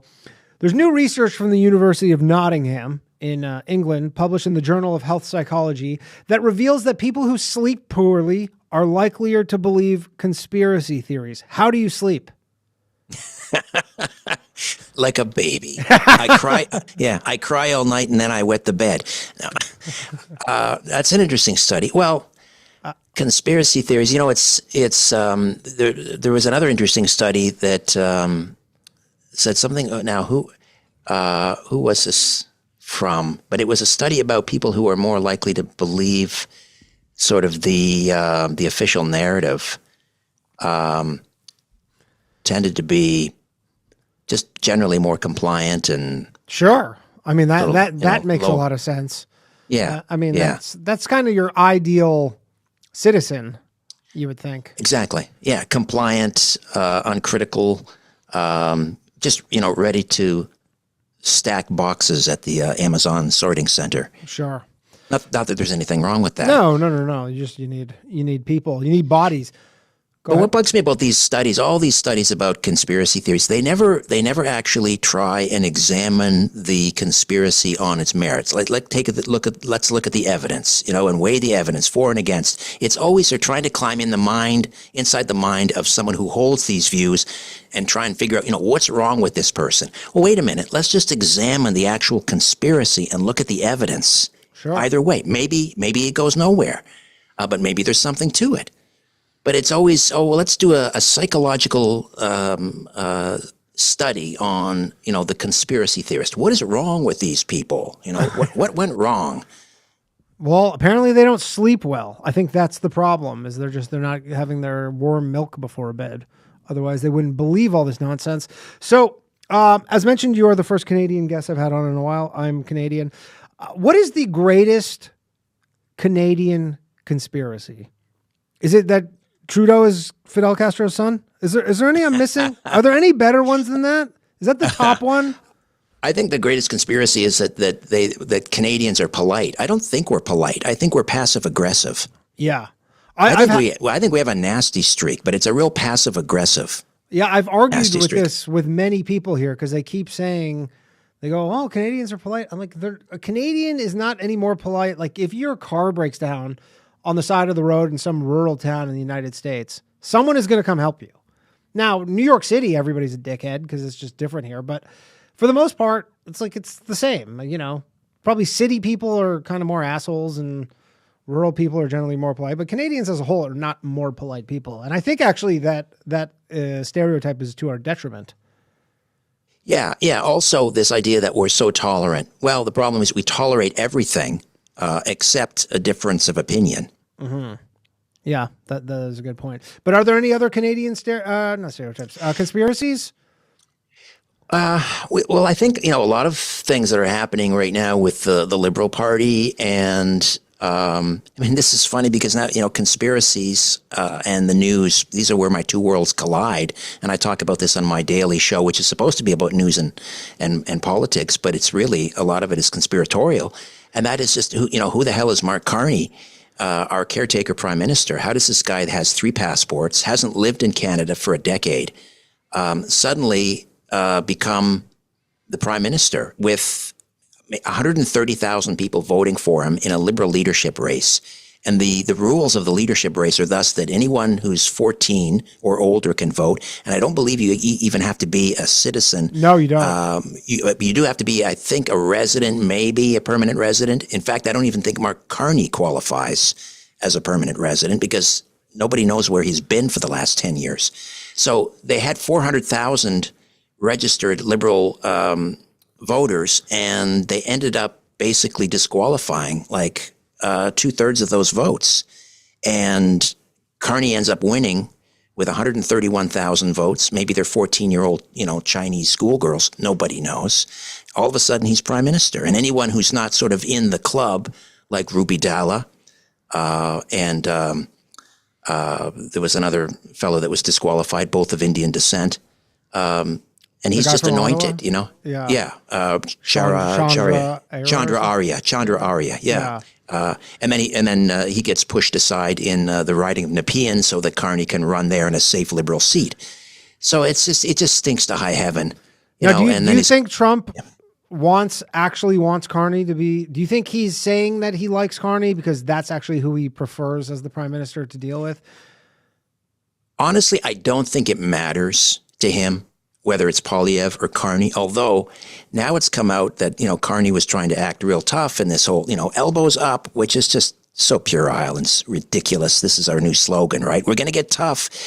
We're going to be elbows up, which is, for your American listeners maybe not familiar with hockey, that's a hockey thing. Like you go into the corners with your elbows up.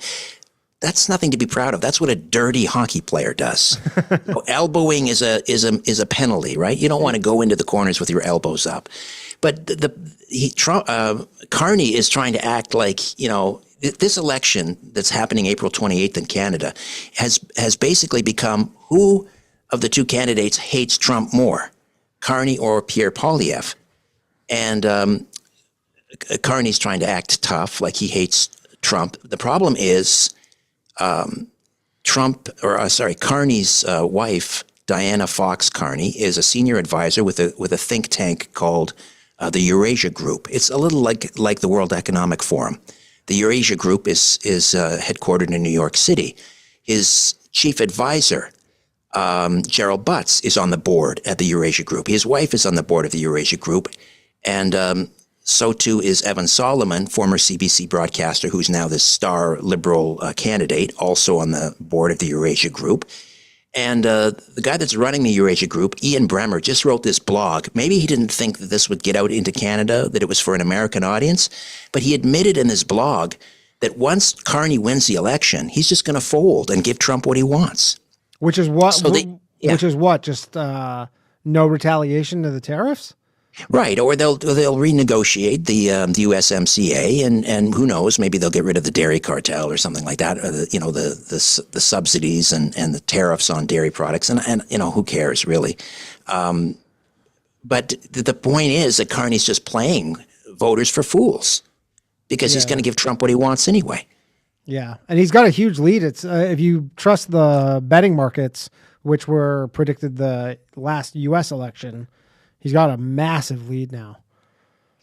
Yeah, that is kind of, it causes one to despair, I have to say. But I mean, COVID proved to me, 80% of Canadians are they're just compliant, bots or pod people. NPCs. Yeah. If you would. So I wanted to talk about we were talking about conspiracy theories. And obviously the term conspiracy theorist comes from the JFK files. Have you, they had this video from NBC. NBC was purporting to have some video, which I can't get to the bottom of whether this is real or not, but essentially purporting to have a video from the day of the assassination with Lee Harvey Oswald watching, basically proving that he could not have been even the gun. Because I think most people would agree at this point. Like most people think he's the gunman, but most people don't think he acted alone. It's very rare, which is crazy if you think about it, that, even in the United States, like I do a joke about it and most people in the audience very rarely, like if you go to Dealey Plaza, 0 people, maybe 1 person there thinks he just did it. Like nobody even believes it. Like the school book depository, they had a sign and they had to change the sign on the outside to, it says, this is where Lee Harvey Oswald allegedly shot JFK. That's what it says. That's what it says now on the actual school book depository, right? Because like nobody believes it. But so I believe you are kind of the assumption that he kind of in line with the NBC thing where in fact he was not even the gunman. Yeah. Was it, who was it that claimed that? Was it Luna? Luna. Yeah. Anna Paulina Luna. Yeah. She's from Florida, right? Congresswoman. She claims, NBC has been sitting on this video or film, I guess, of Oswald down by the presidential limo. Now, does it exist? I don't know. I think someone claims that Oliver Stone says he saw it. I don't know if that's true. But there's a photograph. It was taken by an AP photographer by the name of Ike Altkins, and it shows a guy that looks a heck of a lot like Oswald standing in the doorway of the Texas Book Depository, and in the foreground you see Kennedy's limo going by. Plus there are several witnesses who saw Oswald in the lunchroom, which is on the second floor at the time, either just before or at the time, at the precise time of the shooting. And then there were other witnesses who were ignored by the Warren Commission, who were out in the stairwell and right at the time of the shooting and for a few minutes after, and there was no sign of Oswald, escaping, running down the stairwell, nothing. Mm-hmm. So it's kind of difficult to place Oswald on the sixth floor. So then have you had a chance to look over the JFK files that they released? No. 80,000 pages, my gosh. And to be honest, Danny, I think, I'm pretty sure we have all we need to know that the CIA was heavily involved. And I don't think, the CIA, I think the documents, they may be of some historical interest to real JFK nerds. And I use that word affectionately. I mean, people like James DiEugenio, who I've known for many years, one of the top JFK researchers, he's poring over them. He's going to find things that are of interest. But you're not going to find, I don't know, it's smoking like gun. This. Yeah, Director John McCone is going to, there's going to be a paper trail, in a memo, Operation Headshot, great work, team, donuts in the break room. Right. It's just, it's just not, it's all sanitized and whitewashed, I'm sure. But we have lots of information, tying Oswald to the CIA in the, I'm not sure which volume of the Warren Commission. There's 26 volumes. There's like Appendix 15 or something. You see the check. It's a repatriation loan that the U.S. government sent to Oswald so that he could come back with his wife and daughter from the Soviet Union. He had defected to the Soviet Union in 59, and then he comes back to the United States in 62. The U.S. government paid for it. A repatriation loan. Why would you bring a defector to the Soviet Union back into the United States unless, he's a CIA asset? Sure. So then wouldn't that be the case that he did shoot? Well, he could have been used in some capacity as a fall guy. They needed a patsy. They needed someone to pin it on. True. And they pinned it on him. So, there's all sorts of strange inconsistencies that we could get into. Just like the murder weapon. The man like Carcano. The first two Dallas police officers that were on the scene on the sixth floor, they said it was the murder weapon was a Mauser. Really? And it only later did they say that no, it's not a Mauser, it's a Mannlicher or Carcano. Now I don't know a lot about guns, but I don't think one could confuse a Mauser with the bolt action Mannlicher Carcano. And then the timing of how Oswald supposedly ordered the rifle from Klein's Sporting Goods in Chicago. I think he ordered it in March of 63. I think it was like March 12th. And he supposedly checked out of his job. He worked at what was it called? Jaggers. I can't remember the name of the place that he was working, but he had to clock out in the middle of the day, walk 7 miles to the place where he would to do the mail order and take his coupon from the Klein's catalog and his check, his money order, and then mail it. That's 7 miles. There's no evidence, apparently, of Oswald clocking out around noon on that day. Nobody said that he was missing on that day, yet apparently he took time off to walk, 7 miles to order the rifle. And then, this is 1963. Do you know how slow the postal service was back then? This order apparently is the money order and everything is registered and good to go 24 hours later. From Dallas to Chicago, the money order arrives in 1 day and it's processed in 1 day, and then he gets the rifle, I think on the 20th. I mean, logistically, it just makes no sense. Yeah, this is one of those things where I think everybody just kind of realizes, like you said, we kind of all just know the CIA did it, and they're not putting it out they're not going to release it. Like if they did in fact have some smoking gun, that they're not going to release because that would, cause all sorts of problems for them, regardless of the administration at the moment who's trying to be like, we're, changing everything and we want to be more trustworthy, all that stuff. Seems unlikely. Yeah, the CIA is not going to keep a paper trail. No. They didn't keep a paper trail when they assassinated the president of Guatemala, or when they helped overthrow Allende in Chile in 73, I think that was. It's not like we got to keep records here, put everything on the ledger. Okay, we hired a hitman. Where's the receipt? Do you need an invoice? It doesn't work that way. No, it doesn't. So this is because I think they're saying they're going to even be releasing more documents.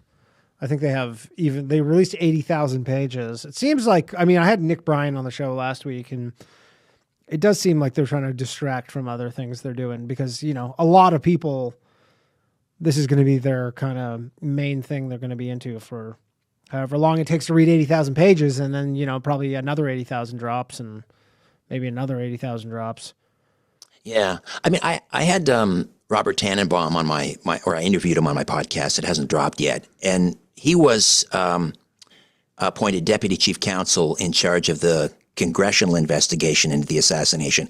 This was the House Select Committee on Assassinations in the 1970s.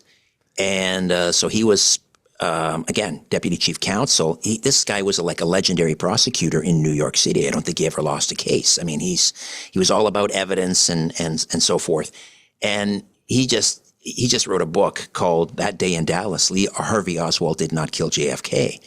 And, we walked through some of the evidence, and he hasn't looked at the 80,000 pages, and he agrees it's just, a waste of time. He says it's all sanitized, all whitewashed. Nothing really, no smoking gun. There may be some historical import there.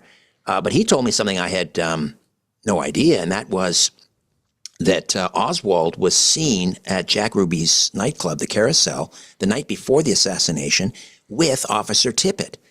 Officer Tippett's the guy that Oswald killed about 45 minutes after the assassination because Oswald fit the description of JFK's assassin, and he was seen in the, I think it's called the Oak Cliff neighborhood of Dallas. Tippett sees him and approaches Oswald. Oswald supposedly shoots and kills him 3 times. Well, there seems to be some evidence that Oswald knew Tippett. And as I say, they were having drinks at Ruby's Carousel Club the night before. So there's all sorts of little things like that. Now, that wasn't in the 80,000 page document. Tannenbaum knew about that prior, but again, this is a guy that's appointed deputy chief counsel in charge of the investigation in 76, and he says even that thing was a complete whitewash. They just stonewalled. Huh. All right, the phone lines are open, everybody. 1-888-949-2969 if you have any questions for our guest. Richard, I wanted to ask you something. I was looking at your YouTube page, not to get too much into Canada, but this kind of caught my eye. Old episode you did titled "Canada is a Myth." Mm-hmm. Yeah. Care to elaborate on that? Wow, we're really going back on that one. Yeah. Now, these are not necessarily my theories. I believe it was a documentary filmmaker on. It had something to do, and this is resurfaced again recently because there's another documentary out there called The Myth of Canada. There's a couple of parts to it. One of the parts is that someone discovered that Canada is registered on the Security Exchange Commission in the United States. And so they've taken that and assumed that means that Canada is a corporation that's registered in the United States. I mean, I did a little look at digging into that recently when it resurfaced, and it turns out any entity, even a country, has to be registered on the SEC in order to basically do trade and commerce. Gotcha. In the United States. So that doesn't hold. But, I've always believed that Canada is kind of an illogical construct. We don't, as you well know, Danny, we don't even have free trade in between provinces. No, I didn't even realize, and it's kind of sad the way that Canada operates because, it took literally the threat of annexation for them to be like, hey, we should maybe get our stuff in order. But I didn't realize the extent to which, I knew that in Ontario, you can't really get BC wines. I never really understood why. It was, it's when you live there, you go, it's just like it's just a rule they have. And you go, they just have these rules and they're arbitrary. Yeah. I never really understood why. Or free movement of labor. If you're qualified to work in Ontario in a certain trade, you may not be qualified to work in British Columbia. That's not a country. If you can't move about freely in your own country, if goods can't flow naturally, that's not a country. Yeah. So in that sense, I guess it is kind of a myth. And I have to, I get some flack for this, but I have to say thank you, Donald Trump, for, finally making us sort of look in the mirror and say, hey, wait a minute, maybe it's time we do build pipelines so that we can get, our oil and our natural gas to Tidewater and sell it to other markets. Maybe it is time to dismantle trade barriers within our own country. This is part of this whole sort of smugness and passive aggressiveness I talk about with Canada. We're sniping at Donald Trump about tariffs. We don't have any moral high ground when it comes to tariffs. There are other non-tariff obstacles to trade, things like subsidies and regulations and different taxes. Well, we rank actually pretty low in terms of non-tariff trade barriers in the world. We have all sorts of trade barriers. Maybe they're not called tariffs, but they're still trade barriers. Even Mark Carney, this is before Donald Trump and his threat of tariffs against Canada. Mark Carney wants to institute a carbon tariff on all goods coming into Canada that come from countries that don't have their own carbon tax. That means the United States and China. Hello, that's 90% of the goods that we use here come from China or the United States. So he wanted to impose not a retaliatory tariff. He wanted to impose this other tariff on the United States and China. They're complaining about the United States, a 25% tariff or a 15% tariff here or there. China just imposed 100% tariffs on Canadian agricultural goods like pork and fish and rapeseed. Meanwhile, they also just executed maybe 4 citizens, Canadian citizens. Nobody's complaining talking about China.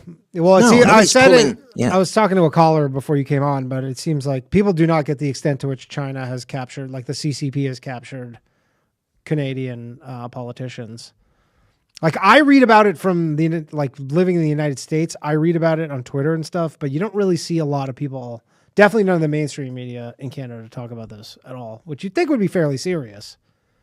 Well, it is very serious. I'm in Thornhill. The federal riding next to me is Markham Unionville. And the sitting MP is a liberal. His name is Paul Chang, 26 years. Yeah, we were just talking about that, and you were? Okay. With the bounty. Yeah, he's telling his Chinese media people in attendance, maybe you should kidnap my conservative opponent, Joe Tay, who's from Hong Kong originally, and take him to the Chinese consulate so that you can cash in on the bounty. And he says, well, I was only joking. Well, excuse me, do we know what they do to political prisoners in China? They harvest your organs, for crying out loud. And Mark Carney is standing behind this guy. He's standing up for him, saying, oh, he has my complete confidence. What does Paul Chang have on Mark Carney? That's the big question. What does Beijing have on Mark Carney? Well, Mark Carney, when he was chair of Brookfield Asset Management, went over to Beijing not too long before he became leader and secured from the Communist Chinese Bank of China a $250 million loan. At the same time, he was advising Trudeau on economic matters. Excuse me, conflict of interest? I think so. Has everybody just kind of forgotten about Trudeau already? I think Trudeau's forgotten about Trudeau. I mean, there was one selfie he took in a Canadian Tire store, trying to pretend he's a normal person. He was like an ordinary person. But since that photo, I haven't heard hide nor hair from that guy. I don't know. He's back in drama school, maybe. I don't know. Yeah. All right. We're going to take some phone calls. I have one more question actually that I want to ask you because, you're into the conspiracy stuff, as am I. There seems to be there doesn't seem to be a lot of new conspiracies. Is there anything that's come across your desk as of recent? I always like to find new ones. Anything of note? Seems to be a lot of the same trodden stuff. You got JFK, you got aliens.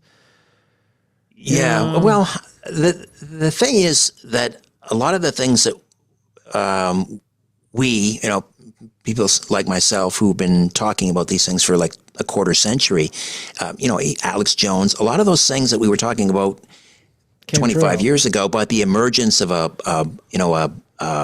surveillance state, and that's all just coming. It's all happening now. It's the difference between a conspiracy and the news is 6 months. So they're not new, but they're happening now. We're living through them. And now it's mainstream. Like 25 years ago, when we talked about the deep state, it says, "Oh, you're a conspiracy theorist." Everybody, even the mainstream news now, talks about the existence of a deep state. Yeah. Is there a big deep state in Canada?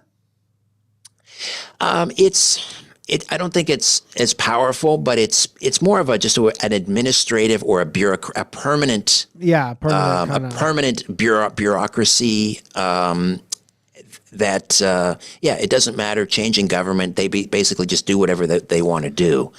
But I don't think it doesn't have the influence or the power that permanent Washington, as they call it, has. No, but I'm sure we have a permanent Ottawa. But just not to the same extent. Randy Fitzsimmons says in the chat here, RFK Jr. blackmail evidence, according to Ian Carroll. I didn't get a chance to look into that too much because it kept getting community noted and everybody seemed to debunk it. And all the commentary around it seemed to say that there wasn't really much to it. So, well, there is something. I don't know, who's responsible for the blackmailing, but it is interesting, and I like RFK Jr. He was a Democrat. He's basically said, got down on his knees and prayed to God, I'll do whatever it takes to get into a position of influence so that I can help make children healthy again. And then, he says, along came Donald Trump. But it is interesting that he was talking about, the COVID vaccines, and he wrote books about this and how injurious they were and so forth. And here he is, Secretary of Health and Human Services, and they still have on the childhood schedule, 3 COVID vaccines starting at 6 months. That's crazy. So people are trying to figure out, what the hell happened to RFK Jr.? Like, why is he not talking about this anymore? So does somebody have something on him? I think, to me, that's the way politics works. It's a dirty, scummy business. And sometimes people that are blackmailable get kind of pushed to the front of the line. Like, the people that assume positions of power often are compromised. And that's how they got there, because the people behind them said, well, I want this person. They're controllable. They're compromised. Yeah. I always find it odd too with Canada, and last thing on this, but how they were like one of the first countries that were financially compensating people for vaccine injuries, even though you'd think that they would be one of the last countries, in my opinion. But I remember probably at this point 3 years ago now, there was people who they were like compensating for that. Well, they put aside a kind of a pittance. I think it might have been like $17 million to pay for, funerals or injuries. And they haven't paid very much of it out. Oh, they haven't. No. And then there was a recent, I think they admitted officially something like 455 people died from the vaccine. Excuse me, like I'm old enough to remember back in the mid-'70s on 60 Minutes, when 60 Minutes actually still practiced journalism, Mike Wallace grilling one of the vaccine manufacturers for the swine flu vaccine and they pulled it off the shelf because 25 people died. Yeah. 25 people died. They pulled it off the shelf. Excuse me, one country, 455 people died officially. We know it was much, much higher than that. There was a recent court case. Dan Hartman lost his son, Sean, who was 17 years old. He wanted to play hockey desperately. He was 17. And in order to play hockey, he had to get the shot. So he got the shot and he died 33 days later. And he took it to court, and the court on Ontario judge just ruled that Health Canada, or whatever agency specifically was mentioned, does not have I think they called it a duty of care, responsibility, duty of care. Excuse me, you coerce people into taking the vaccine. You coerce them. It's your job, or you take the shot. And then when they die, you basically said, oh, not my problem? No. Doesn't work that way as far as I'm concerned. Actually, before we get to the call, I have a question from the chat, AH, and I'm going to read your super chats. Don't worry, everybody. But AH says, what's in it for the Canadian leaders to sell out to China? Money? What? Yeah, I mean, that's there's deep connections with Brookfield Asset Management and the Chinese. There are a lot of Canadian companies. There was Paul Desmarais, Jean Chrétien's son-in-law, I think. One of his companies had deep connections with communist China. I mean, we do a lot of trade with China, a lot of business.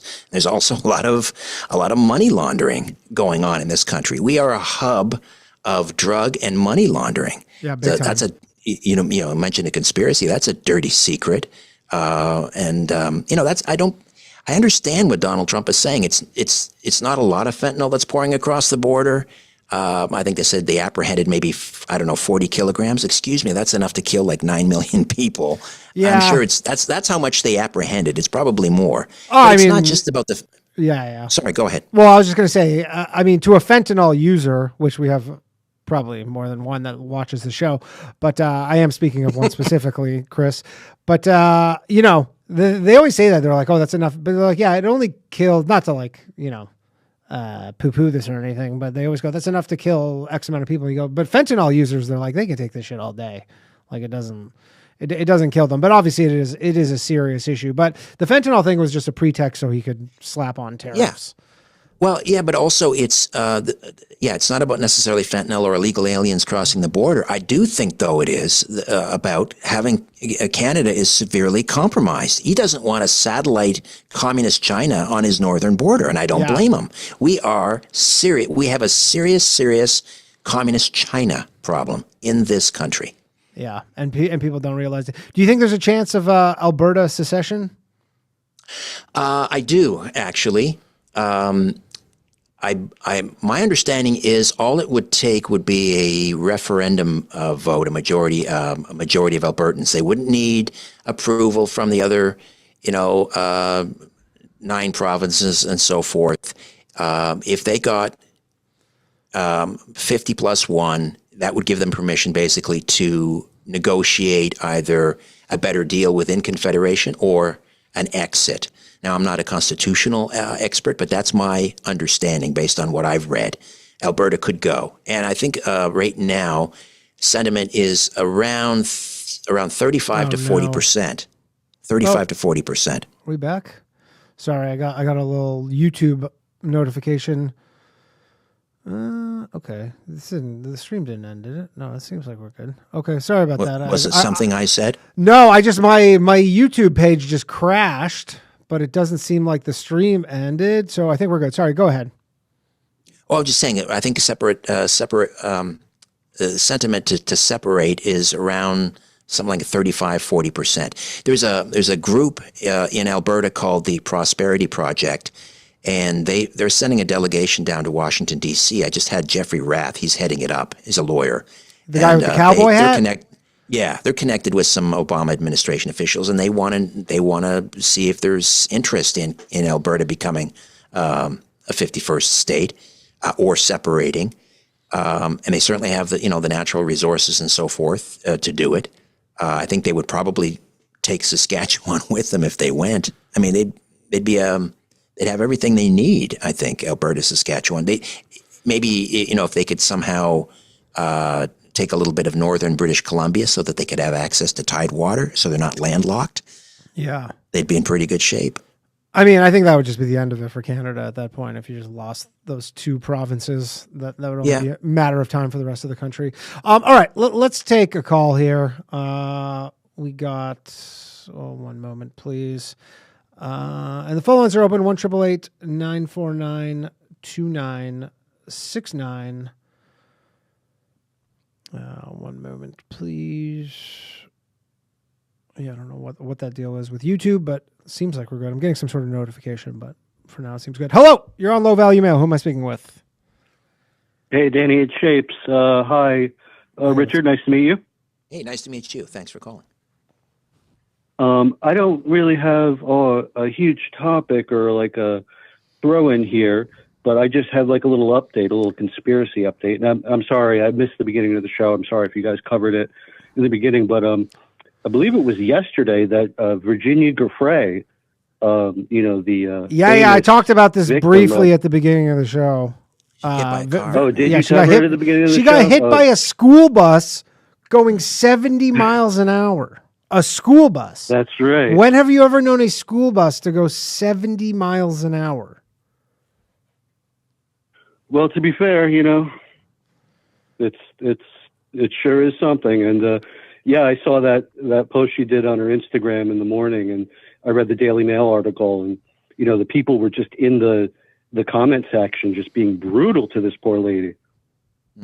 Why would the people be brutal to her? What did she do?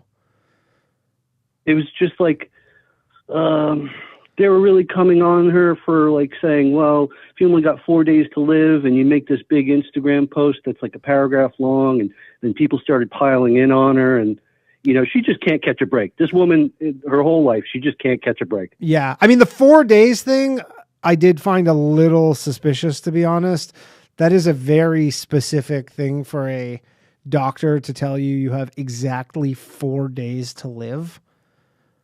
I don't feel like they would do that. That's the one thing where I go, something about this smells a little fishy, the 4 days part, because I go, that is such a weird thing to say.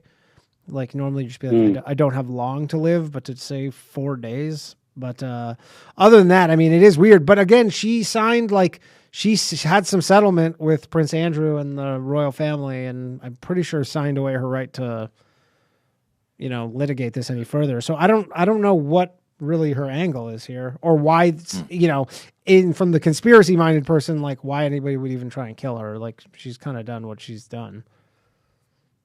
Right. Well, and you don't get a whole lot of information on her either. And she seems to be estranged from her husband, estranged from her kids now.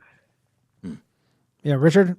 While we're on the topic of Epstein, I don't know, again, for your American listeners, and we were talking earlier about our caretaker prime minister, I think it's important to refer to him as a caretaker. He has zero mandate.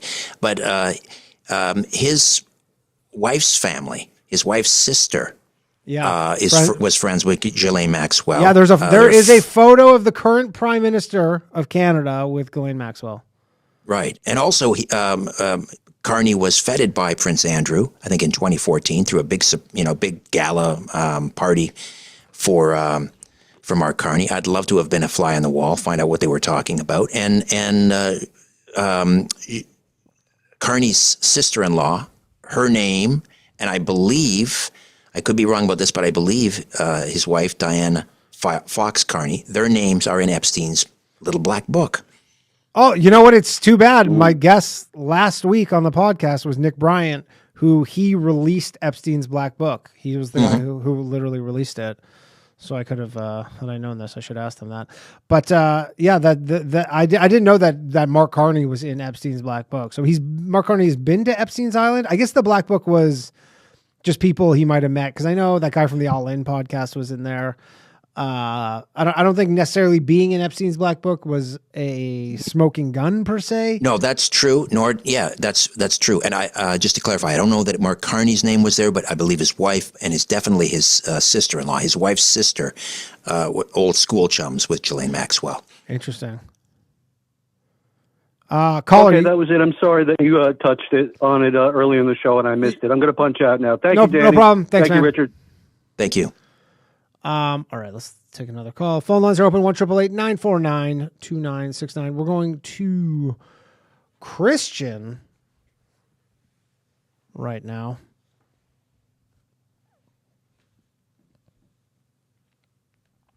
Christian, are you there? Christian, are you there? He picked up. I heard a clicking. Nope, nothing from Christian. Oh, no, he muted himself. That's what happened. Guys, it's not that hard. And then he hung up. All right. I'm going to take one more caller. Before I take another caller, because I know what this is going to be about. Why do you have any theories as to why the final boss of conspiracies is the Jews? Why? Well, they are a successful people. 3 out of 4 NCAA basketball coaches in the Final Four. Is that right? Yeah. I did not know that. Yeah. I did not know that. But when you're chased from chased out of countries and your wealth needs to be portable, there's a cultural reason, for example, why Jews got into the diamond business, for example. That's why. You're constantly on the move because you're getting chased from out of Spain, or you're getting kicked out of England, and you got to take you got to be mobile. They've been kicked out of a lot of places. We have. You got to travel light. So there's that. Culturally too, there are other cultures who just really put an emphasis on education. Become a doctor, become a lawyer. That's not just a Jewish thing. That's for many cultures. Sure. Yeah. And you know what?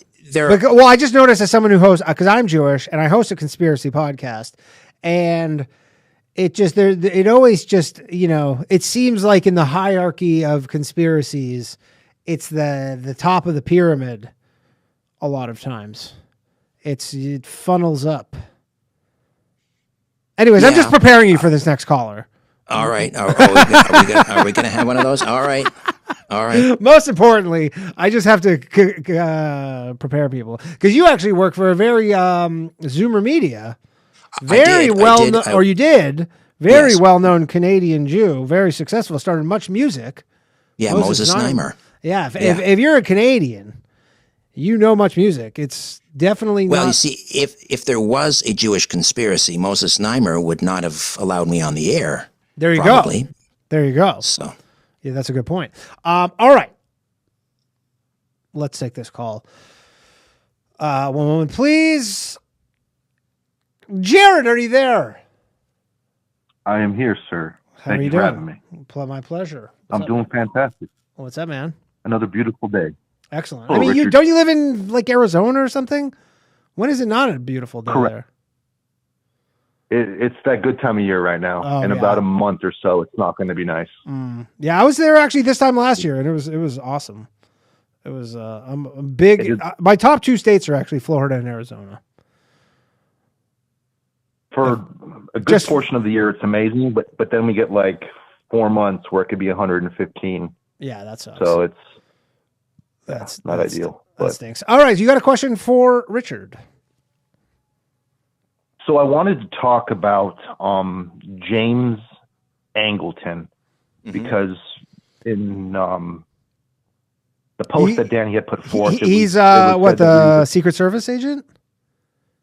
So James Angleton was the head of CIA's counterintelligence program, and was the person who was assigned the Israel account.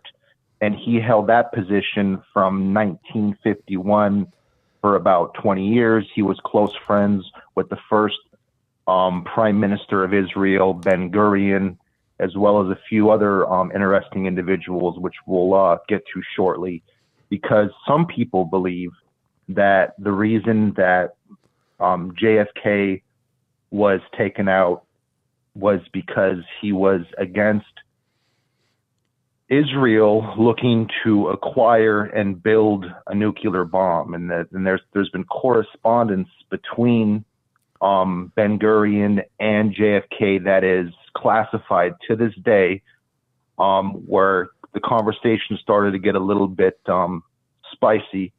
And yeah, they did have a it is documented they had a bit of a contentious relationship. Yeah.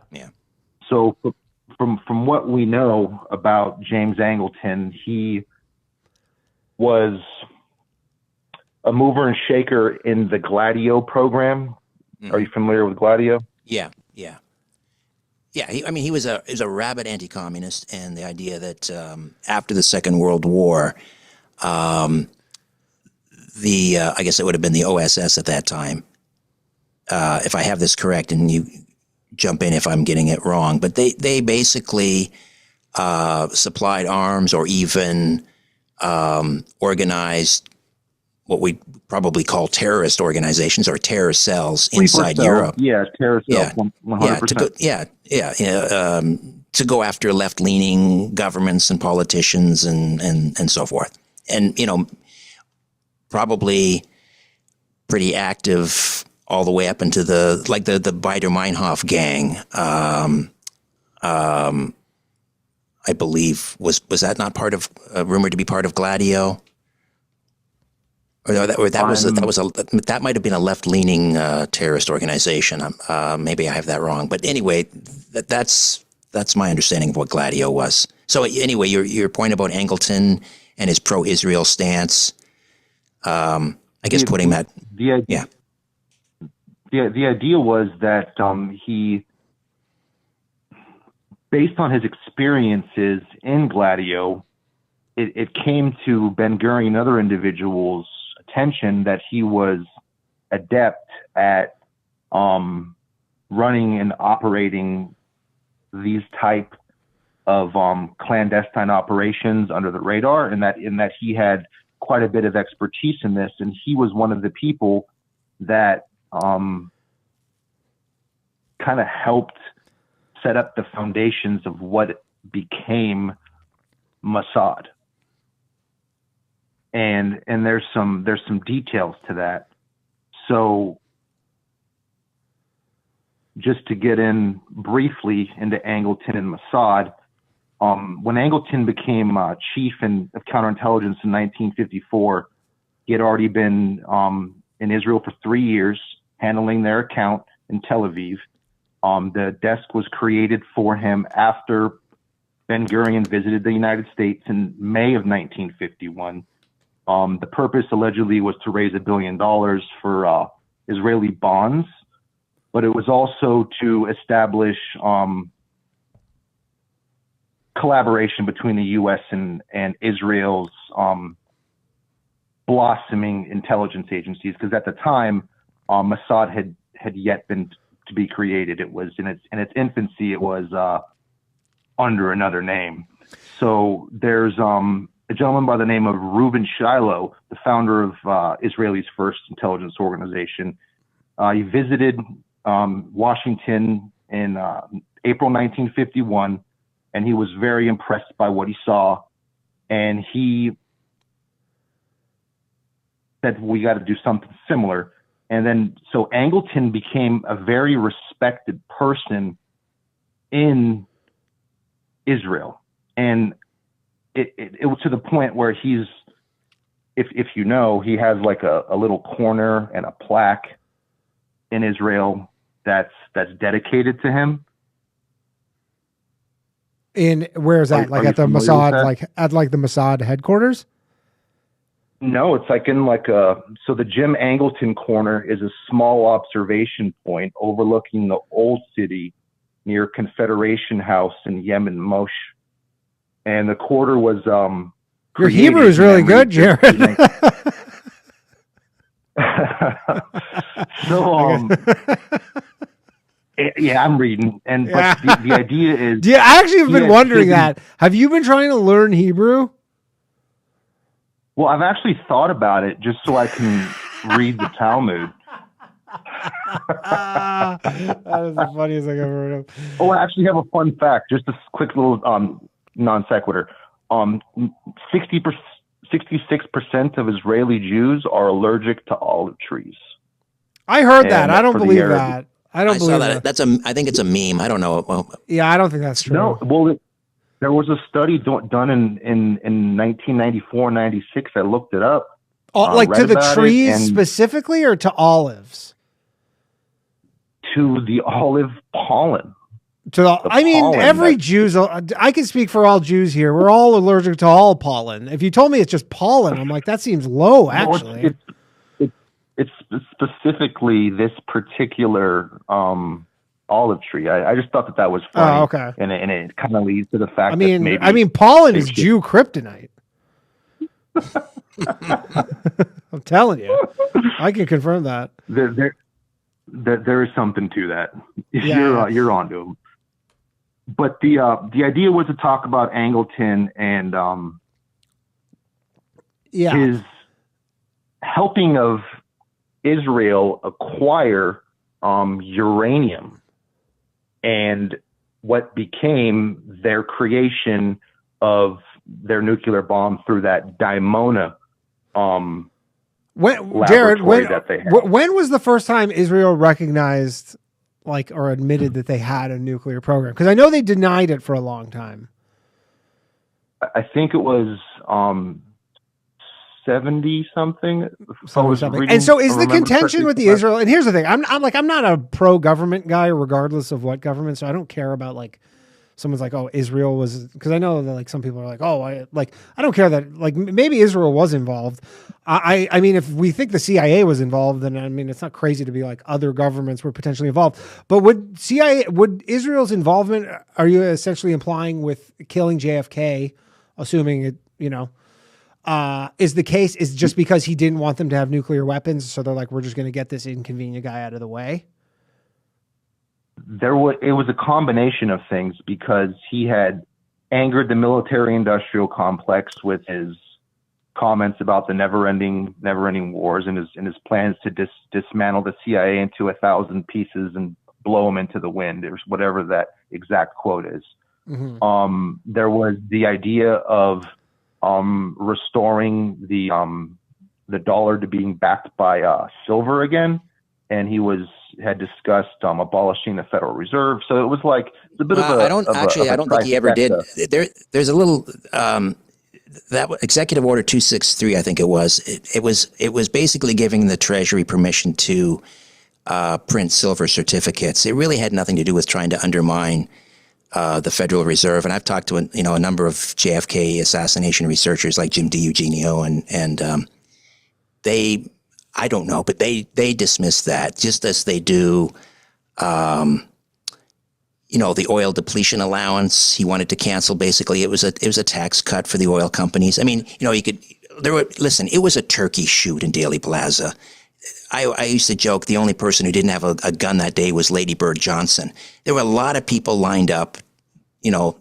Jack Kennedy was a divisive character at that time. A lot of people wanted him dead. Did the oil barons want him dead? Well, maybe they had an excuse, the oil depletion allowance. That was a big deal for them. Did Israel want the bomb and he didn't want them to have a bomb? Yes, but Israel he wasn't making a special case out of Israel.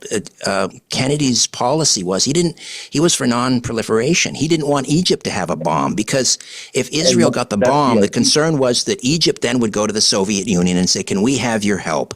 And that was going to escalate the Cold War. Now, I understand, Ben-Gurion and Jack didn't get along, but there's a long list of people, like I say, that wanted Kennedy dead. Was Mossad one of them? Maybe they had a gripe. Did they do it? I don't know. I don't think the smoking gun is in those 80,000 documents. Yeah. And again, it is clear that there was some sort of United States government assistance to this. Like the fact that the Secret Service agents at the last minute Like their detail was basically like several of them were told to essentially step down. And like, I know the one Secret Service agent talks about how like normally they would have had 2 guys on the back and they were told like last minute, like you don't need to do that. They removed the bubble. They changed the route, like all this stuff. You're like, there's too many coincidences. There's just too many mistakes where you go, these are just accidents, right? Like there had to have been some coordination between the United States federal government. The question is the United States federal government and who? All right. I think that's probably safe to say. All right, Jared, I got a bunch of other callers. I got to let you go, man. But thank you for calling in, Jared. We can finish this discussion at another time. Good talking to you, man. Jared, everybody. Always a pleasure. Take care. Okay, we got Logan, the very same Logan that we all know and love. Logan, you there? Okay, hello, I'm here. What's up, man? The rare Logan call. It's hard to follow. Oh, rare Logan call? Oh, is it rare? I guess this is call number 3. Yeah, I mean, we've done between this and the bathhouse, we're at like 250 shows. Yeah, I guess, yeah. I usually don't have things to say. And admittedly, I cannot follow Jared. He is well read. But I was gifted a really good question for our guest today. Yes, go ahead. All right. So what is your opinion about the theory that perhaps during the Ming Dynasty, the Chinese traveled through a thinner ice sheet in the north and colonized or perhaps inhabited parts of Canada? I hadn't heard that. Interesting. I've never heard that. It's the idea, like the amount of Chinese that are in the area, not to be all. Well, I guess we're already hating on Jews all the time. So the amount of Chinese in the area, the fact that they helped to build the railroad system, but there's not a lot of documentation of them coming over as if they had already been there, and perhaps pre-Columbian, they had an expedition and just sort of popped up colonies throughout the. I mean, I've seen a lot of like, if you go to like the Art Gallery of Ontario, like, you know, you'll see a lot of like early Canadian paintings, and there's natives and there's whites, but I've never seen any Chinese people. I mean, Richard might be able to speak to this a little better than it is amazing. You go like way up north, you know, in Ontario, like almost north of the tree line, and you will find a Chinese restaurant. Wherever That's you go. Literally every town in Ontario has one Chinese restaurant. Yeah. It is crazy. I hadn't heard. It wouldn't surprise me, though. Listen, there's an old joke. Not only was Columbus not first, he might have been last. I mean, there's, you know, a lot of interesting evidence to suggest the Phoenicians were over here and that they were conducting a mining operation on the was it the south shores of Lake Superior. They like huge copper mine. There was a huge copper mine going on there during the Bronze Age, because and how did they get that to the depth? Sorry to talk over you. Sorry. Sorry, could that lead to the which? What was that question? The depth of some of the Great Lakes, perhaps large mining operations. But I was talking over you. I do apologize for that. No, that's okay. No, I don't mean in the lake. I mean on the shores of Lake Superior. Okay. And like there's not enough copper that existed in Europe to account for the Bronze Age that happened over there. Where did they get the copper? Well, they have this huge copper mining operation on Lake Superior, and how did they get that copper over there? They'd have to have these huge vessels. We're talking about during the Bronze Age. Let me just, when was that? When was the actual Bronze Age took place when? It had to be 4,000 years ago, roughly. Yeah, 3,300 BC is roughly it began, 3,300 BC. So we're talking, you're right, almost 5,000 years ago. A copper mining operation, large scale, 5,000 years ago. Some speculate the Phoenicians were involved. They found artifacts in the Grand Canyon. Didn't they find some Egyptian artifacts or something?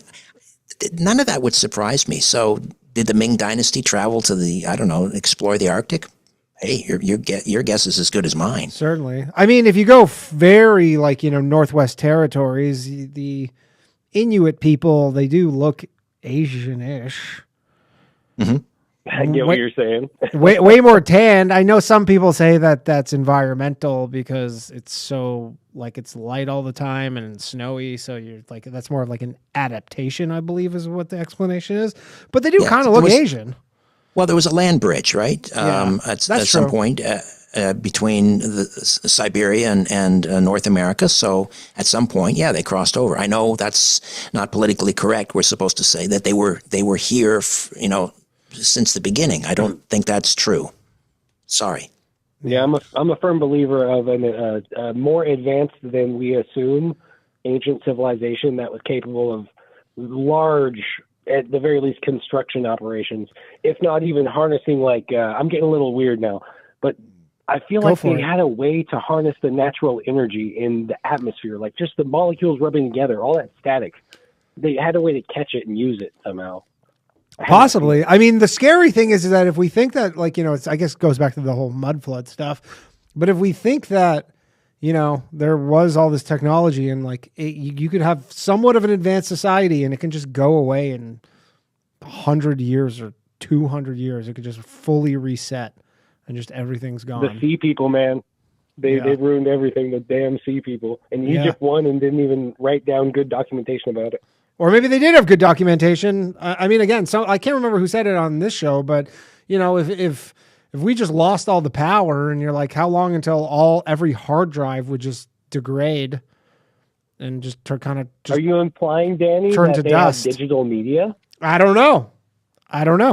But I mean, if we just had no power all of a sudden, it's like I can't access. I don't have anything in physical documents anymore. Everything's on my computer or in the cloud. If that just went away, it would make sense. It's like, 100, 200 years before everything's just gone? Well, you leave your home, you come home, 2 weeks, you haven't trimmed your hedges, and you can just see how nature takes over, man. Yeah. It doesn't take long. It doesn't take long before the place is overgrown. Yeah, exactly. So who knows? Do you have any thoughts on Tartaria, Richard?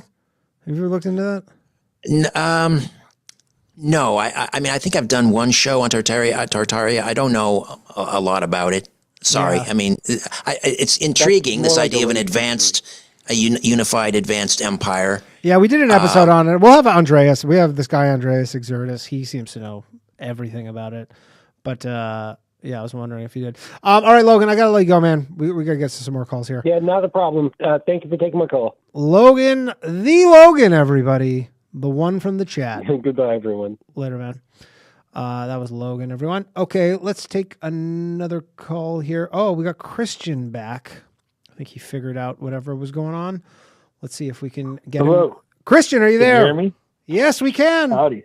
You're on Low Value Mail. Right on. Shout out to your producer for letting me back in. Thank you. Yeah, no problem. He's a good man. Shout out, Mark. Also, Danny, keep up the AI videos. I think that's really important. So thank you. It is important to sow disinformation for comedy purposes. I agree. It's important to express yourself. It's important to confuse every boomer on Facebook with fake news. I think that's a great thing. I think you're making the world a better place. I agree. Richard, this is my first exposure to you, so shout out. I think you're great. Are you vaccinated? I did have a question. No. Wait. All right. It's my real name in the chat, so I got to be careful. And shout out to the last guy getting it off Israel. Yeah. So, I'm not brave enough, but I do have a question for Richard. Richard, do you think we can ever win you guys over, to actually become part of the United States? I know it's kind of beating a dead horse, but I think you guys are just looking at it the wrong way. I mean, I'll say this: if it wasn't Trump proposing it, I don't think the appetite's super high. But the problem is that it's Trump. Because I think some people in Canada would be like, that's not the worst idea. But the moment Trump says it, everybody's just like, no fucking way. No way. Well, you're right. If Barack Obama floated the idea. If Barack Obama was like, yo, how do you guys feel about this? People would be like, oh my God, we love that idea. Exactly. They've done sort of thought experiments like that where they do these streeters and they tell people, what do you think of Barack Obama's idea to do this? Oh, I love it. Meanwhile, they were all Trump's ideas. Right. So there you go. Yeah. So, actually, younger people in terms of polling would readily give up their Maple Leafs for U.S. dollars. I think I can't quote the actual numbers, but it's quite high among younger people. let's say, you know, like 18 to 34. Yeah. But in many ways, we already are the 51st state. I mean, our economies are so integrated and intertwined. That's why, like, getting into these tariff wars is really silly. It's like, you know, it's like fighting yourself. You're gonna, or getting into a fight, you're gonna end up punching yourself in the face. Like auto parts, for example. One auto part made in Canada might travel to the United States. They add certain components. Then it goes to Mexico. They add some more. Then it comes back to the United States. They add some more. It may cross the border like 7 times before the actual, you know, it's placed in a finished automobile. Yeah. You're going to tariff it every time it crosses the border? It makes no sense. It's not going to happen. I mean, it makes sense if you think Trump is, which I've been saying since December. It's like if he actually does want Canada and his goal is just inflict maximum economic pain on Canada until they capitulate, then it does make sense. It makes sense in that framework where you go, yeah, if he is just trying to destroy the Canadian economy, it's like America can take the pain way longer than Canada can. That's true. I hope it really doesn't come to that. Yeah. I don't think that's what he has in mind. I think he's trying to create a little bit of instability in the stock market, and I think he'd like to soften the stock market a little bit. And nothing, you know, creates instability like tariffs are going on tomorrow. No, I'm going to move it to next month, and then changing his mind. So you have a lot of money coming out of the stock market, getting into treasuries and bonds and so forth, and that's going to cause interest rates to come down. It's like 8% of Americans could have like 94% of the stock market. Yeah, 8%. So you're gonna take from that 8% temporarily, and you're going to give a little bit of a break to the middle class because mortgage rates are going to come down. The other thing with tariffs, you're forcing farmers to sell more of their products in the United States. So you've got more products. That means lower grocery prices. Eggs are already starting to come down. So there is a little bit of a method to his madness with these tariffs. It's not about punishing Canada, really. It's more of a domestic agenda he has in mind. Interesting. Yeah, I think if we can get away from the emotion of it all, like it's not from a place of superiority. Like you become a state, you become an equal. Also, like with your population, you become the most represented state. You'd have the most members of the House. You get 2 senators. You know. Well, they wouldn't be one state. That makes zero sense. Like Canada can never be. It's too spread out to be one state. California. Yeah, well, population, it's the size of California, but the landmass is bigger than all of the United States. So for it to be one state makes no sense. But it could be, I guess, multiple states. I don't know. Why would I want to pay 40%? All the Cowboys. Yeah. Why would I want to pay 40% fewer taxes? Why would I want my house to buy a house to be, half as much? Right. I can't think of a single reason why I would want to become part of the United States. Well, that's the problem. I can think of 10 reasons. That's another problem too, is that probably a lot of people secretly are like, yeah, this is a great idea, but then you can't publicly say it. Then, like, I was actually thinking about this. I see all the time people post on Twitter. They're like, look at this Canadian grocery store, all the American produce, nobody's buying it. And you're like, yeah, because you probably get dirty looks now for buying it, and it's even tenfold if you are openly like, I'd love to be part of the United States. Enough credit. Like, there's one of my mentors growing up was Canadian. They're proud Canadians. Her husband actually fought in the Second World War. But what you would have to gain, you get your guns, get your speech back. You get all those civil liberties. I mean, that's another thing. Is like people are like, oh well, there's this U of T professor, University of Toronto, who's like an expert on like insurgencies and talking about people fighting. You're like, with what? There's nobody has guns, and like nobody's even if they could get their hands on guns, they're not trained in any way to fight the U.S. military. Like, it's not going to happen. No, I would prefer to be an independent sovereign nation simply because I believe that if we think our government in Ottawa is sort of distant and unresponsive, I can't imagine how much worse it'll be if, the capital is all the way down in Washington. I mean, Washington is almost as far as Ottawa from where you are. It's about 4-hour drive from where I am. Yeah, and maybe 8 hours? It might be a little bit longer. Probably dry or flight. Diego, so flight is about probably not way different. Yep. But I'm all for what I call Fortress North America. I mean, Canada and the United States together, we will be energy dominant more than Saudi Arabia, more uranium than the rest of the world. We have all the energy we need. Let's get together, consolidate, intensify our trade, intensify security. We don't need the rest of the world. Yeah. We don't need anybody. That's a cool Canada and the United States together. That's all we need. And I'm all for that. But separate, independent, sovereign, but close. I mean, you're our cousins. I mean, it's crazy that this hasn't even happened yet. It's crazy to think that this was. No one down here seems to be mad about it, man. Like, I don't know. From what I hear, I guess if they're like attacking your sovereignty. As, Yeah. Richard put it, I mean, like, Canadians it are could mad. be a little personal. Canadians are mad. Americans don't think about Canadians. That's. Yeah, it'd be nice if you guys just become equals, keep your state, and also keep your currency. I think that'd be set a good precedent for us. Your states here. I mean, the currency's it'd be in nice the fucking if dumps. states could have their own. Yeah. I don't know if long term we can keep our currency. I agree, Danny. It's gonna be Chinese yuan probably. All right, Christian, I gotta let you go, man. I gotta take some more calls, but thank you for calling in. Appreciate it. Good question. Thank you. Okay. All right. You know what? Let's take a little lighthearted call here.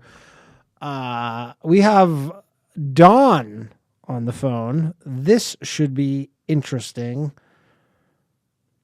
Let's see what we got here. Dawn, are you there? Hello. Hey. I'm here. How are you? How's Good. everybody? Hey, Dawn. That's great. Hey, Dawn. That's great. I was just calling in. I was, scrolling around, and I had to find something nice. I said, why not join Richard and Danny over here on this beautiful place? I love this place. Isn't it nice? Isn't it nice? I think it's nice. I think it's really nice. Low value mail. Isn't it nice? Great. Yeah.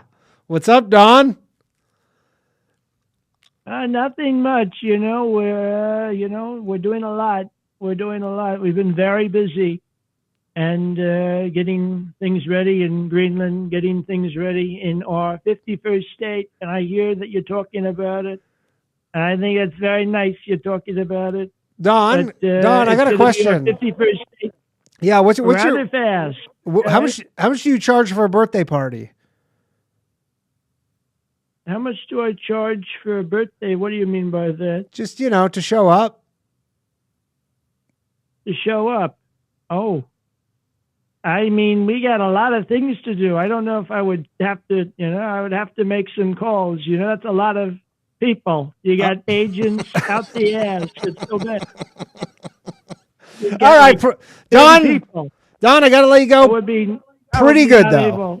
Pretty good, Don. Thanks, man. I'll give that a 7 out of 10. Not bad. Yeah, that was not bad. The voice wasn't quite right, but the cadence was pretty good. Yeah, absolutely. Yeah, the cadence was pretty good. If we could, if there's one tariff I would like to see put on, it would be on Donald Trump impersonators. we need to tariff the shit out of them. There's way too many of them. Tariff them a fucking high hell. All right, we got Joe the lawyer. Thank you again, Richard, for coming on. I appreciate that. Hey, my pleasure. My pleasure. Thanks for having me. Joe the lawyer, how you doing? Doing well. How you doing, Danny? Very good. What's up, Joe? So if Trump can pull off somehow getting to Canada or even one of the provinces, I think then he has a chance of, getting another term. I mean, here's the thing. Yeah, that's a good point. I mean, he's talking about taking Greenland by force, by the way, which that is. I mean, this is, it's talked about a bit, but that is, in my opinion, the craziest thing. Wouldn't be the first time we've done it. Sure, but he's like, they were trying to annex Afghanistan. No. I mean, Greenland. We took it during World War II. Oh, I didn't realize that. It was the Americans actually. I know there's a bunch of bases there. I think Teddy Roosevelt first proposed it. Yeah. Okay. That's why we have bases there. We do. We have. You do. You have one base. You have one base there. Yeah. Yeah. They were taken over by the Nazis, and like, hey, you don't have anyone controlling you now, so now we own you. And then we gave it back stupidly after the war. Yeah. Well, they shouldn't have given it back. That was a mistake. No, I agree. We made a lot of mistakes. Shouldn't have given back Cuba either. Yeah. Cuba makes a lot. You know, I think here we are. Cuba makes I don't know why he doesn't go for Cuba. Every Cuban, like when you talk about all these Greenland, everybody's like, we don't want to be American. Canada's like, we don't want to be American. Probably every Cuban would want to be American. You would have like the most patriotic, conservative Americans. Every one of them would vote Republican all day long. That seems like the most sensible. And that'll be the third term. Yeah. You're a lawyer, Joe. Joe, you're a lawyer. Do you see any pathway to a third term? Is there some sort of chicanery? I know some people have said that maybe they could do a kind of a similar to a Putin. What was it, Medvedev? No, the only way it would be possible is if we have, but if we do very, very well in the midterms. So well that Like how many exceptionally states are required to ratify the Constitution? Constitutional 2/3. amendment? 2/3. Yeah. Oh, sorry. It's 3/4 of the states, Three but it's 2/3 of in both the House and the Senate. You were talking about repealing the 22nd Amendment, right? Yes, correct. Yeah. Yeah. But is there now? That's to me seems short-sighted I don't because think if it does happen, if he's not going to be going up against Obama? then it'll be against Barack Obama, but it's not going to happen because he's going to be deported back to Kenya. Sure. Yeah, I mean, is there not a long-term strategy here though, where you think, well, then we open this up, or would he repeal it and then unrepeal it, like pass the amendment? Look, Democrat right? already had 3.5 terms. That was what they had their shot. We should have ours. Yes, in what, the 20s or something, the 30s. Roosevelt, yeah. Roosevelt, right? World War II. Yeah, or World War II. He served four terms. Yeah, 4 terms. Not all of it. Yeah, it was like one partial one. Interesting. Yeah, I wonder what the odds are on the betting markets for Donald Trump getting a third term. I guess that's kind of a... Technically, someone is allowed to be president, like the way the current rule stands, for just under 10 years. Yeah. It's under 10 years? What's the wording? I was reading the 22nd Amendment earlier today, actually.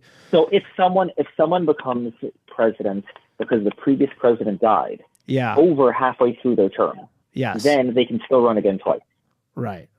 But what would be the loophole here for Trump to take advantage of that?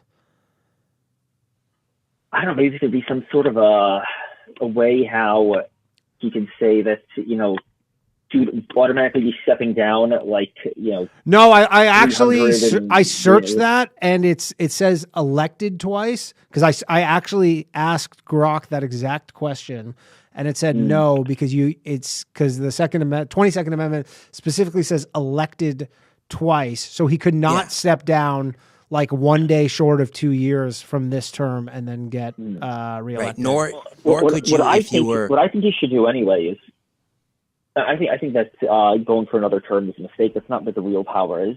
No. What he should do is nominate himself towards the end of his presidency as a Supreme Court judge.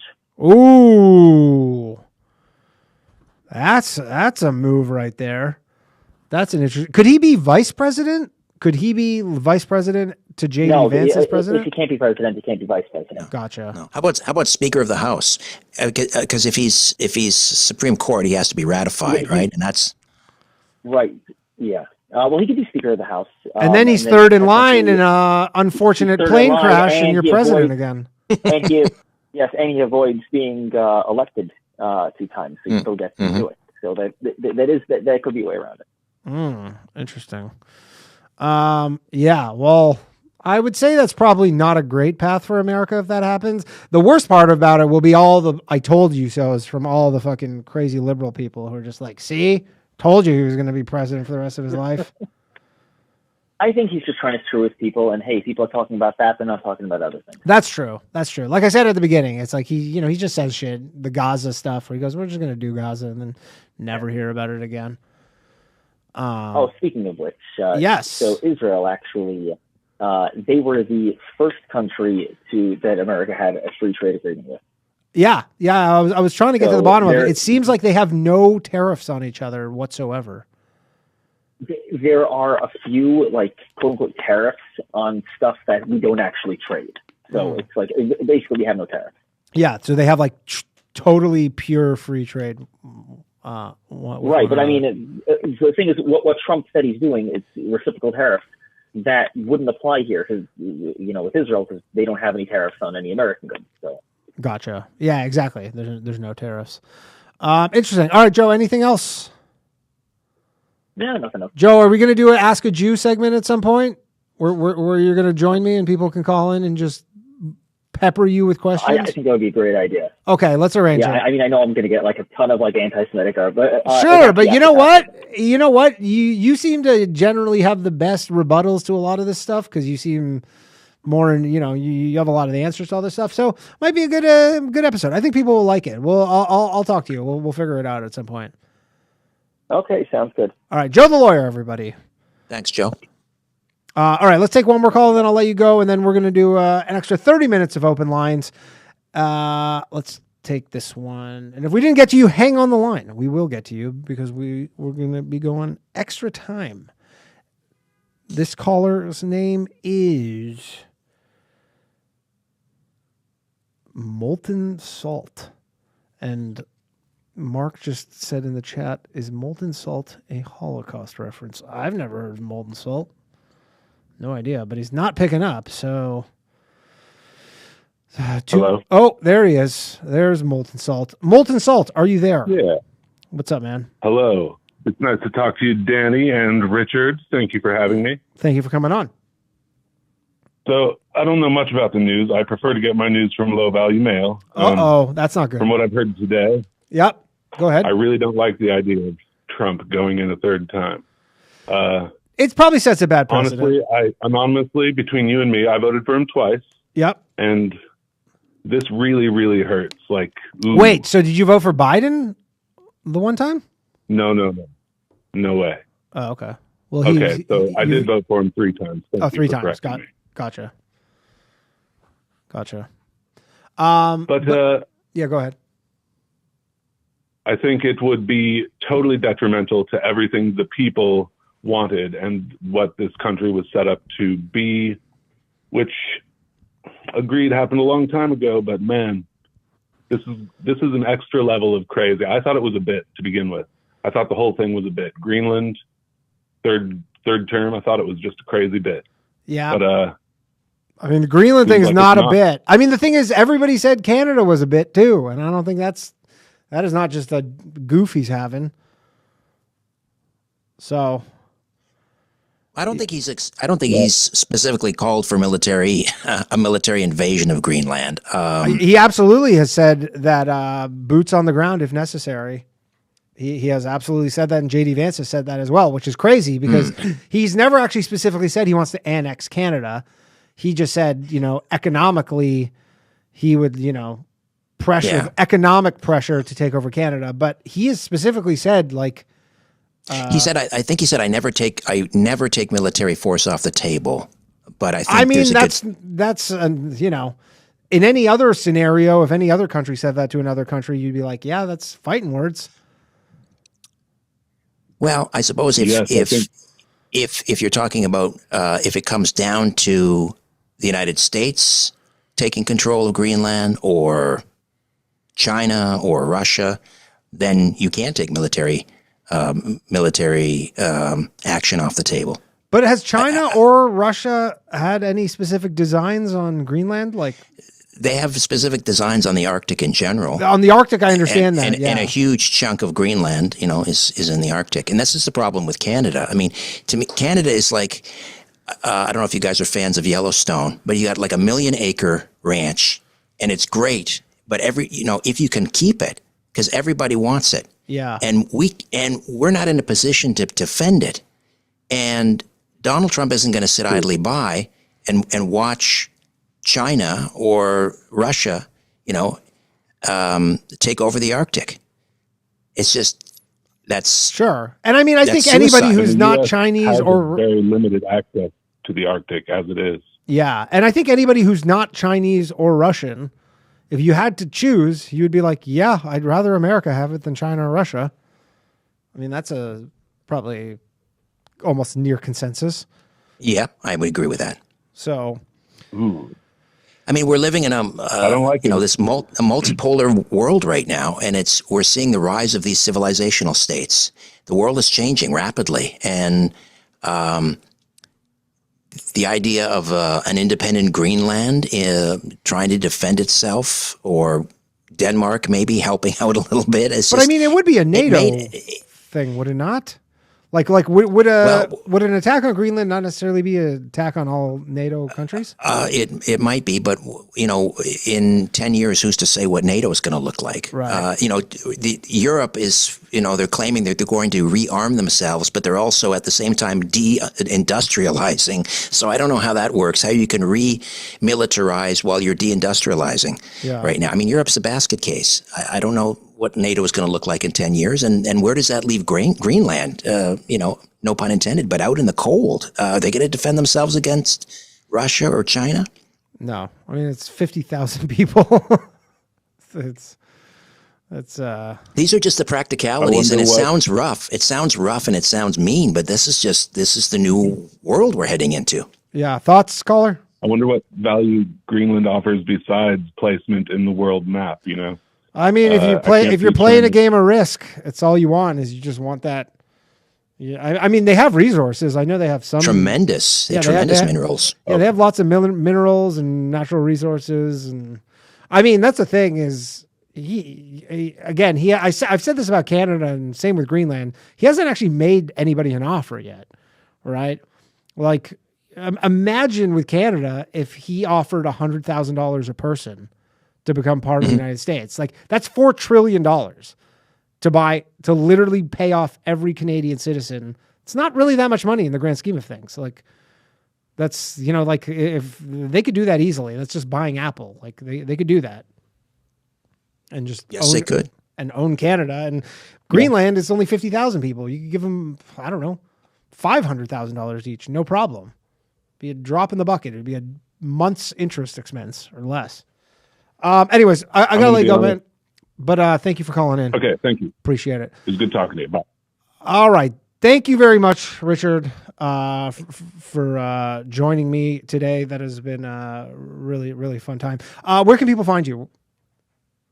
You can find me, my podcast. I have two podcasts. The Richard Serret Show is available everywhere, and Richard Serret's Strange Planet, which is kind of more of the world of UFOs and conspiracies and the paranormal. Strange Planet. That's Richard Serret's Strange Planet. That's available everywhere. The website is strangeplanet.ca and the richardserretshow.com. Excellent. Well, thank you again for joining me. I appreciate it very much. And everybody go check out Richard's stuff. And thank you again. Yeah, thanks for coming on. Appreciate it. Richard Serret, everybody.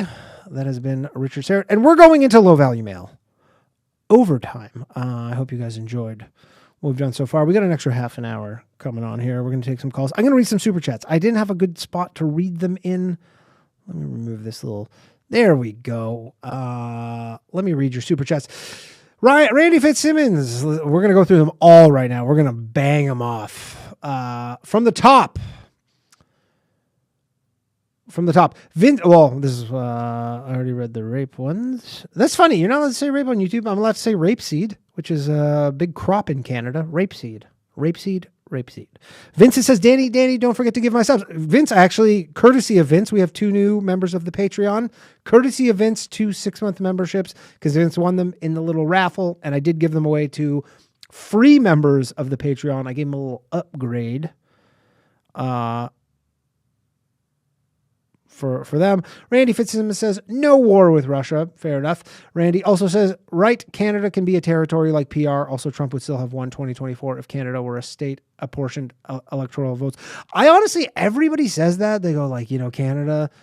It is skewed more Democrat than liberal, but not really enough to sway an election. Like, it's still at the end of the day, probably 60-40.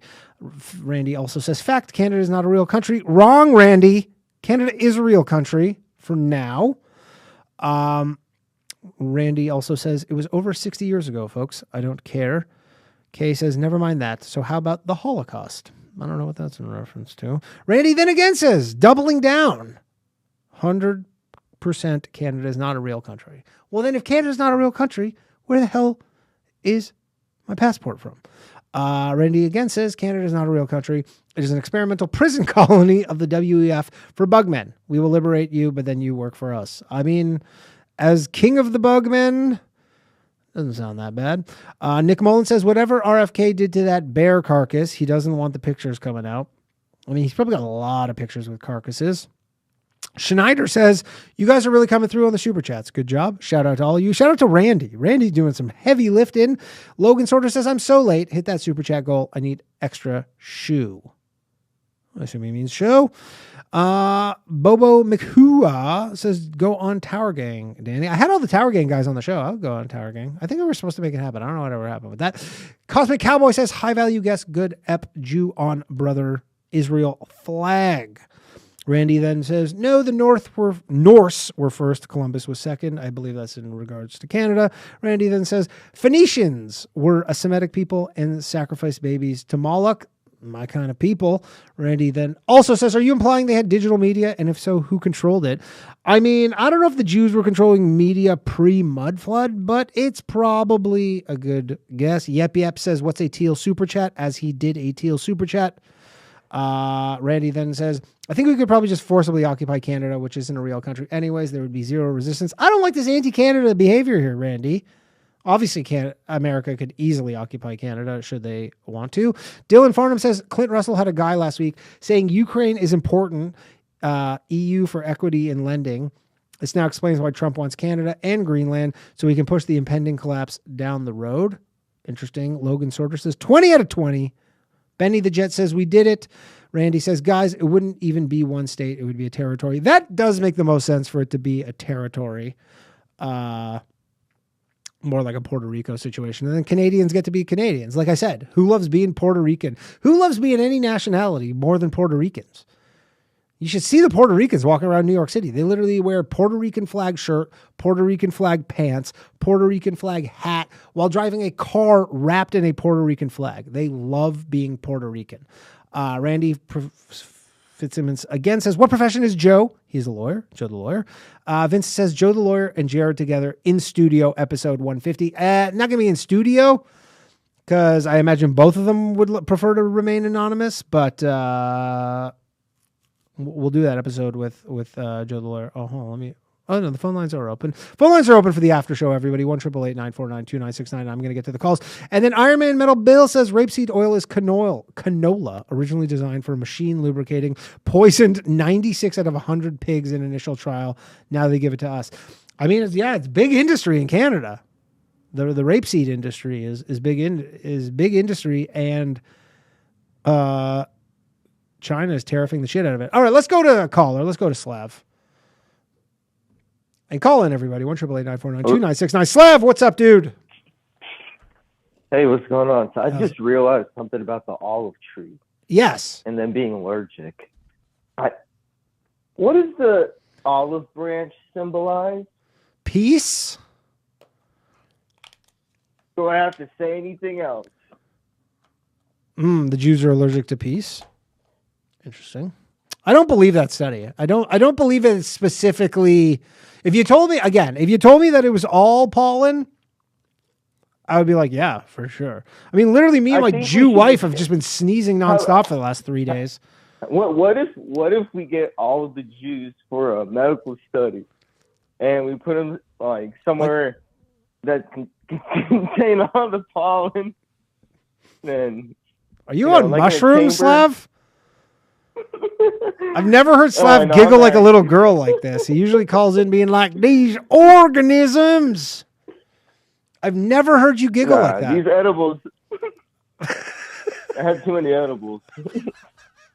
Yeah, no, okay. I was thinking we get this is, by the way, this is what happens when you make Slav wait on the line, is he just fucking pounds edibles. I love this. Go ahead, Slav. Yeah, so what I was saying is, we got a medical study where it rounded up all these Jews Uh-huh. And put them in like concentration chambers. Sure. And then just like pump them full of pollen to see if anything happens.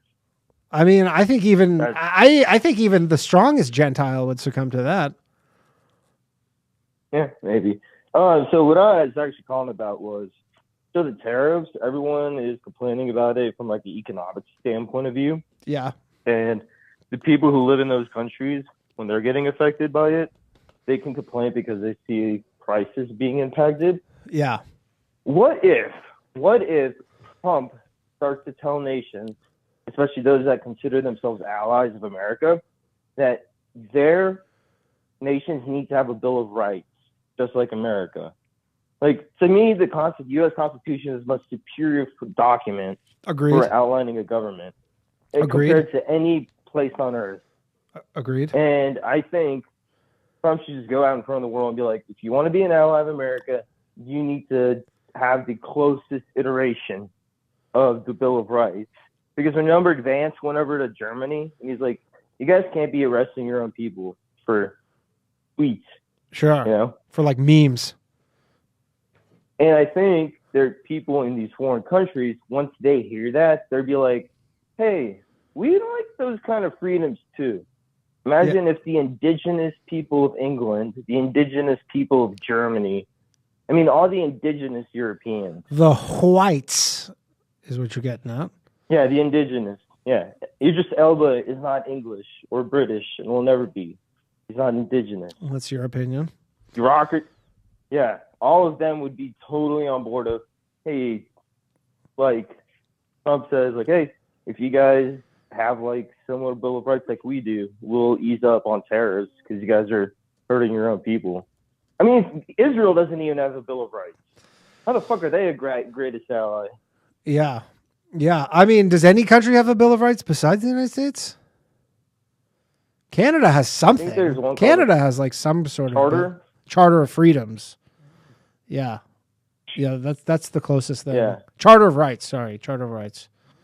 So we have a Canadian Charter of Rights and Freedoms, which is probably close. But yeah, I don't know. I mean, I think a lot of these countries are going to be really surprised when they drop. Like the reciprocal tariffs, I actually totally agree with Trump. Like, you know, India has, first off, a lot of these tariffs are like were put in after World War II. They've just kind of been on the books for 80 years. And we just kind of like, that's the way of the world now. But like India has like 100% tariffs on all this stuff. All these countries have huge tariffs, but I think they're going to be in for this huge surprise when they drop their reciprocal tariffs. And Trump's like, yeah, I'm still keeping these other tariffs on. We're just not doing reciprocal tariffs, but we're still doing all these other ones. And yeah, also I wanted to harp on I wanted to respond to you about what you're going off on in the pre-show. Yeah. And it's just agreeing with the cause that says like the materialism thing. Yeah. We need to bring back the time of when people bought one thing and used it for life. Preach, brother. Like, dude. That's what this planned obsolescence. Yeah, so stop buying, like, Danny, go back home, throw out anything that's plastic and keep anything that's only wood, metal, or glass. Okay, well, let me tell you what it's like having a Jewish wife, because planned obsolescence is not even the issue for me. We just moved into a new place. My wife buys something. My wife buys a fucking lamp, and then she's like, I don't like this lamp. And then she tries to return it. Amazon's like, it's too late to return it. So then she just throws it out. It's not even obsolete. It's even worse than that. At least in my house, it's not even obsolete. My wife just goes, I don't like it anymore. I'm like, we've had it for a week. She goes, I don't like it. And she can't return it. I literally fucking built yesterday a new TV stand and this like insane lamp that took me an hour and a half to put together because it was the dumbest fucking lamp design and all these like plastic things. It looks like it's the stupidest thing in the world. I finished building it. My wife's like, I don't like it. So do you feel like you're not getting appreciated for your efforts? I get appreciated. She goes, thank you for putting it together. I don't like it. It's not even a lack of appreciation. And the TV stand that we had before, perfectly fine. Dude, I can fucking put my shit on a barrel. It's crazy, but this is what happens when you. So, anyways, Just communicate that to her. You know, I mean, she's your wife. She's not a wife. I mean, unfortunately, you're not allowed to make her understand. I mean, honestly, I go really hard in my house because I'm trying. Like, if I had one policy that I would bring back, it would be lobotomies. I say it all the time to my wife. I go, I would be happier. You would be happier. You'd be drooling a little bit more, but like we should just bring back lobotomies. I know they're kind of barbaric, but I'm just like, I'm telling you, society was way better off when we had lobotomies. Look at all the people. Give her like Valium or barbiturates. No, I don't want to. No, I just want her the front of her brain removed, so that she's just a little more docile. But how's she gonna be? But you can't have a tarred wife be a trad mother. She's already a tarred wife. That's the thing, is that ship has sailed. But I'm just like, she'll just be like, dude, you ever see the photos from the 50s when they were still giving lobotomies? Everybody in the after photo looks so much happier. Can she consent if she's lobotomized? Well, I mean, no, you can't, dude. I've Googled this recently. Dude, I'm telling you, I Googled this recently. There is nowhere in the world that you get a lobotomy anymore. It's been outlawed everywhere. Well, they still have the diagrams.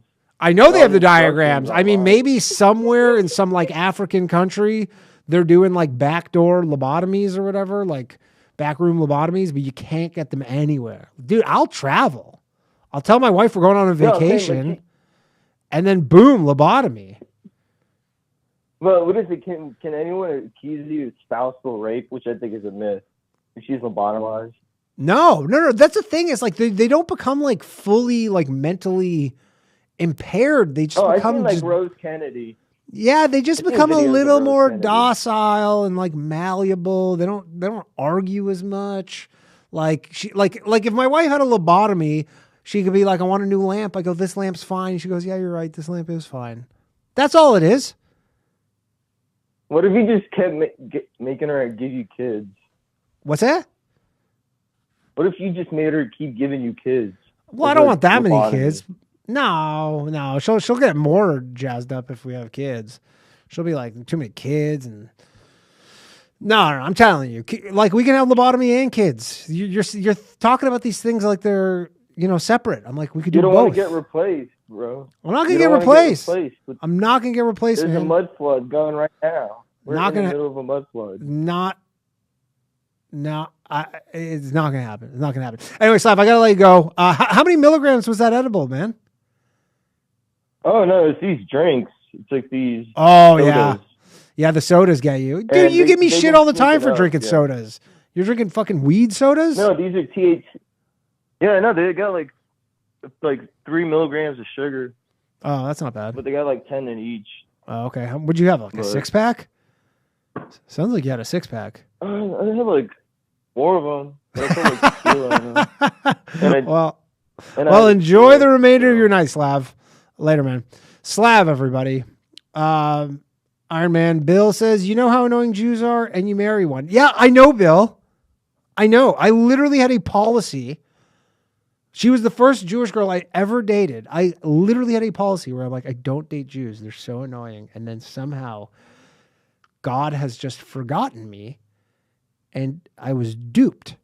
I was tricked. I don't regret my choices, but it was not intentional.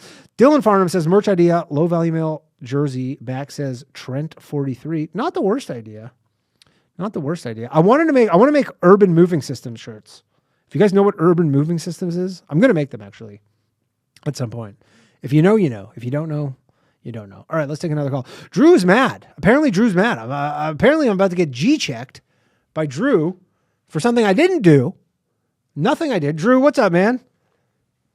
What's up, doggy? Drew, I did not block you from I did not block you from the live chat. I would never do such a thing. I've not blocked anybody. Where's the YouTube live chat, doggy? What do you mean, where's the YouTube live chat? Oh, you're watching it on my comedy channel, Drew. Drew, Oh, God damn it. Drew, look so at the... I'm gay and retarded? You are gay and retarded. I literally put a pinned thing says go watch. Chat is disabled. Go watch this on the Low Value Mail channel. It's just so I get more viewers because I have like 40,000 subscribers. Mark just said, LOL, Drew is Trent. How does that feel, Drew? Yeah, I'm fucking retarded. Hey, by the way, can we get a Connor update? Connor, my dog, he had a FHO, femoral hip something, ostectomy surgery, the top of his femoral head removed about 10 days ago. He's doing amazing, actually. He's walking. He almost looks like, I don't want to say back to new because he's not quite there yet. Dude, the first few days he had no femoral head. The way it works is they literally cut off the top of the femoral head where like your hip joint and your femur connect. So it's just like floating, but then all this scar tissue builds up and it just builds like a false socket. So the first few days he would run around and his leg would be like a fucking pendulum. Like it would go in every direction. It was like so weird to see because it was like healing, but now it's getting like a lot more stable and he can walk like pretty good. He probably has like a month of PT, but then he'll be back in business. He's doing Hell good. yeah, full on doggy. Yeah, right, sir. That's about all I got, dude. All right, thanks, Drew. Love you. Shout out.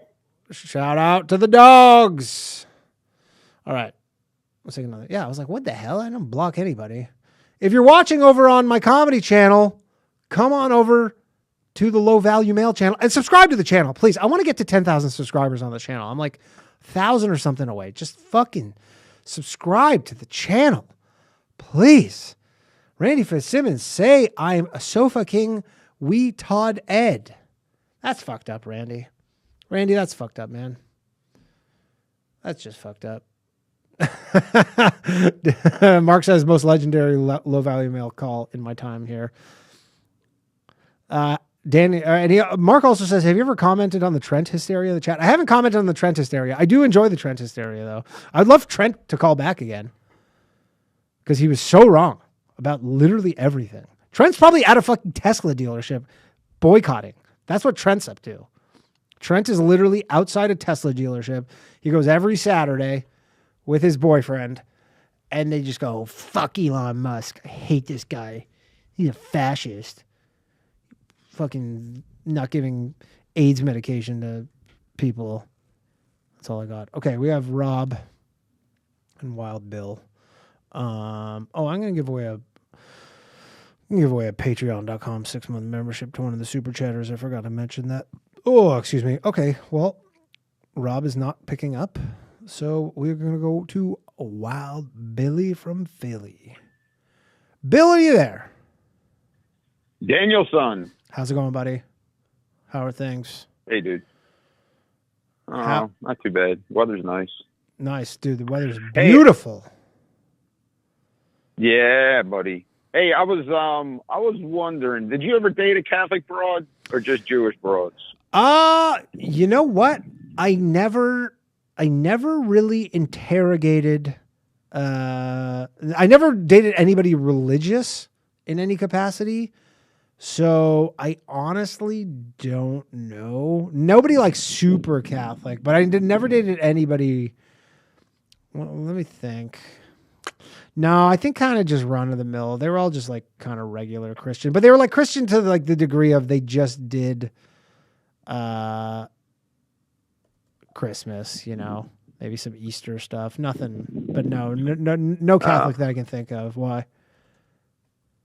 I was curious about the Jewish the family, because my cousin, she's Catholic. She married a Jewish dude, and her parents refused to come to the wedding.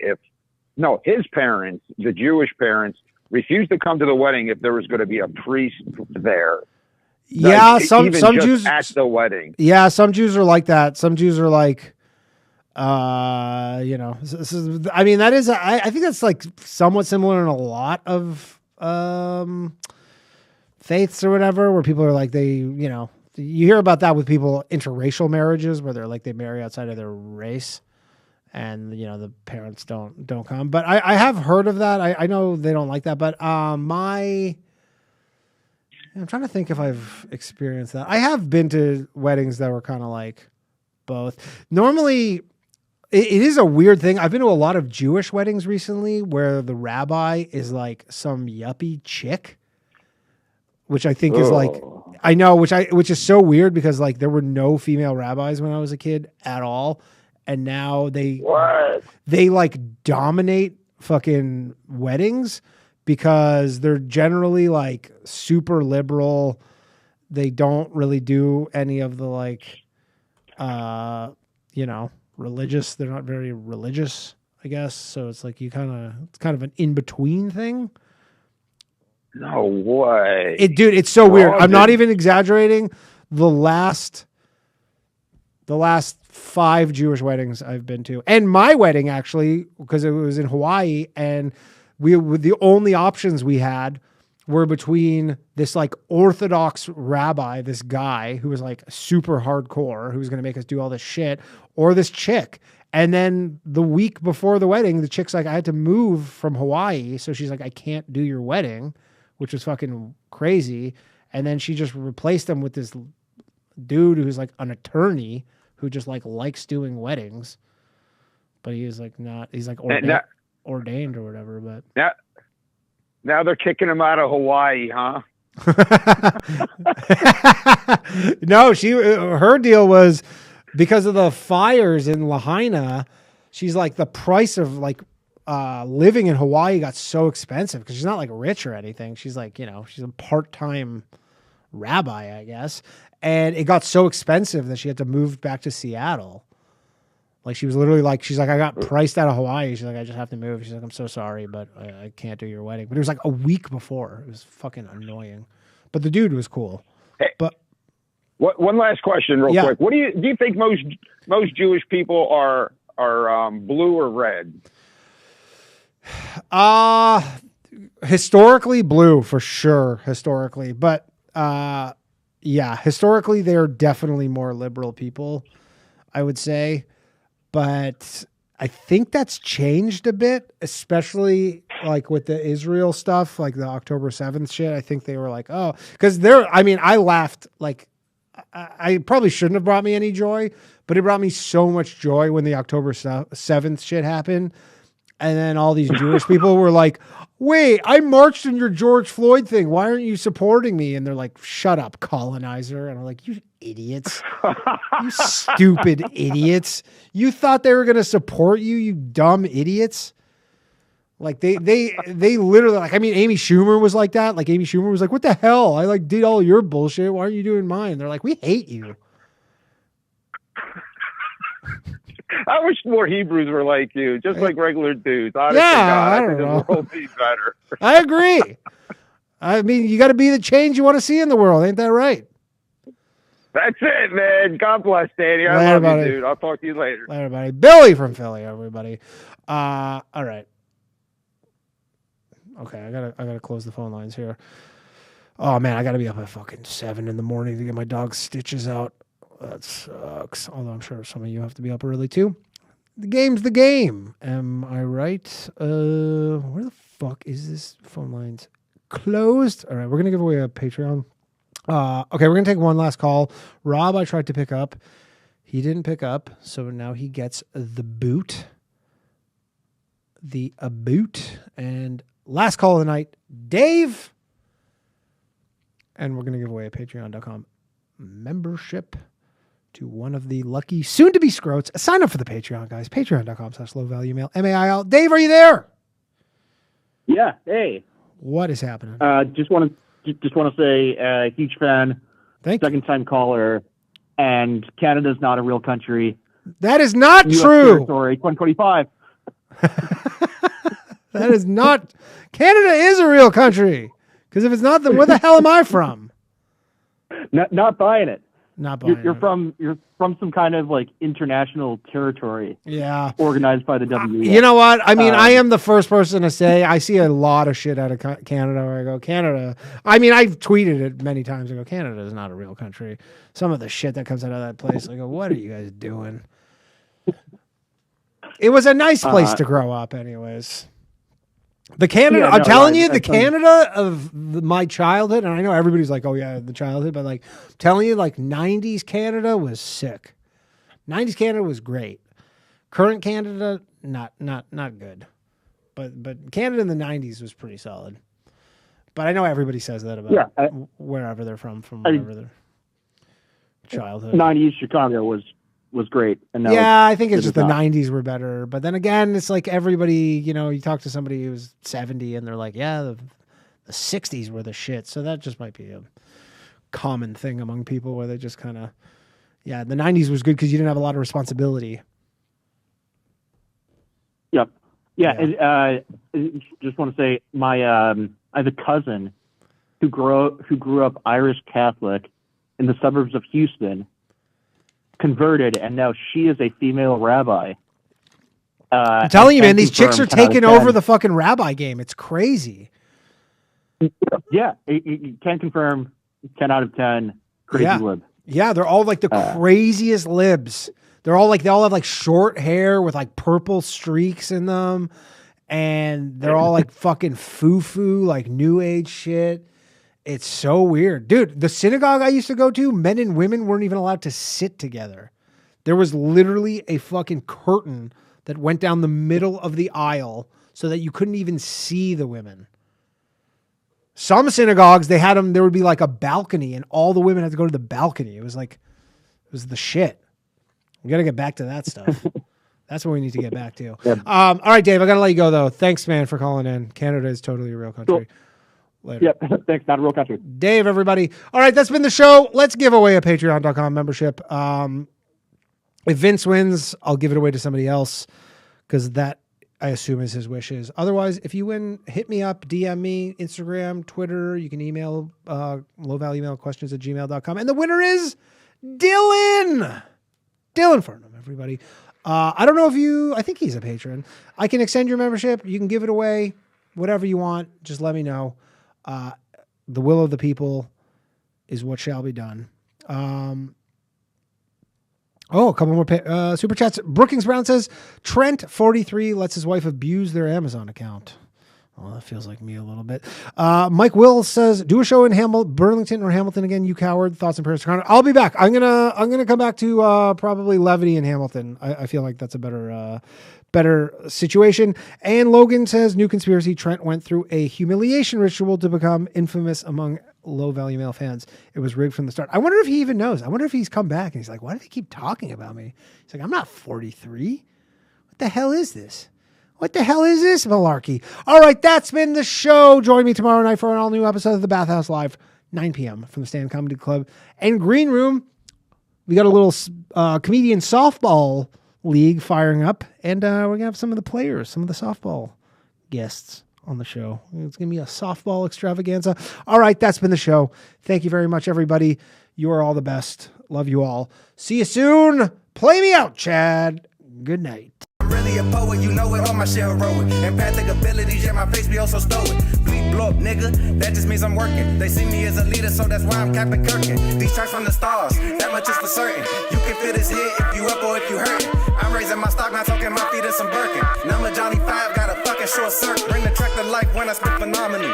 When I hit, she feel that shit in her abdominals. These rappers make me laugh like comic view, they comic through. You know I got a ball out, I hit the track running just like Sonic do. They don't wanna turn on my light switch. Yeah, they was trying to get me on my hype shit. Yeah, they don't wanna turn on my light switch. Yeah, and they tried to down me up some KO type shit. Yeah, they don't wanna turn on my light switch. Yeah, now we pulling up fresh on some flight shit. They don't wanna turn on my light switch. Yeah, they don't wanna turn on my light switch. They don't wanna turn on my light switch. Yeah, they was trying to get me on my hype shit. Yeah, they don't wanna turn on my light switch. Yeah, and they tried to down me up some KO type shit. Yeah, they don't wanna turn on my light switch. Yeah, I'm pulling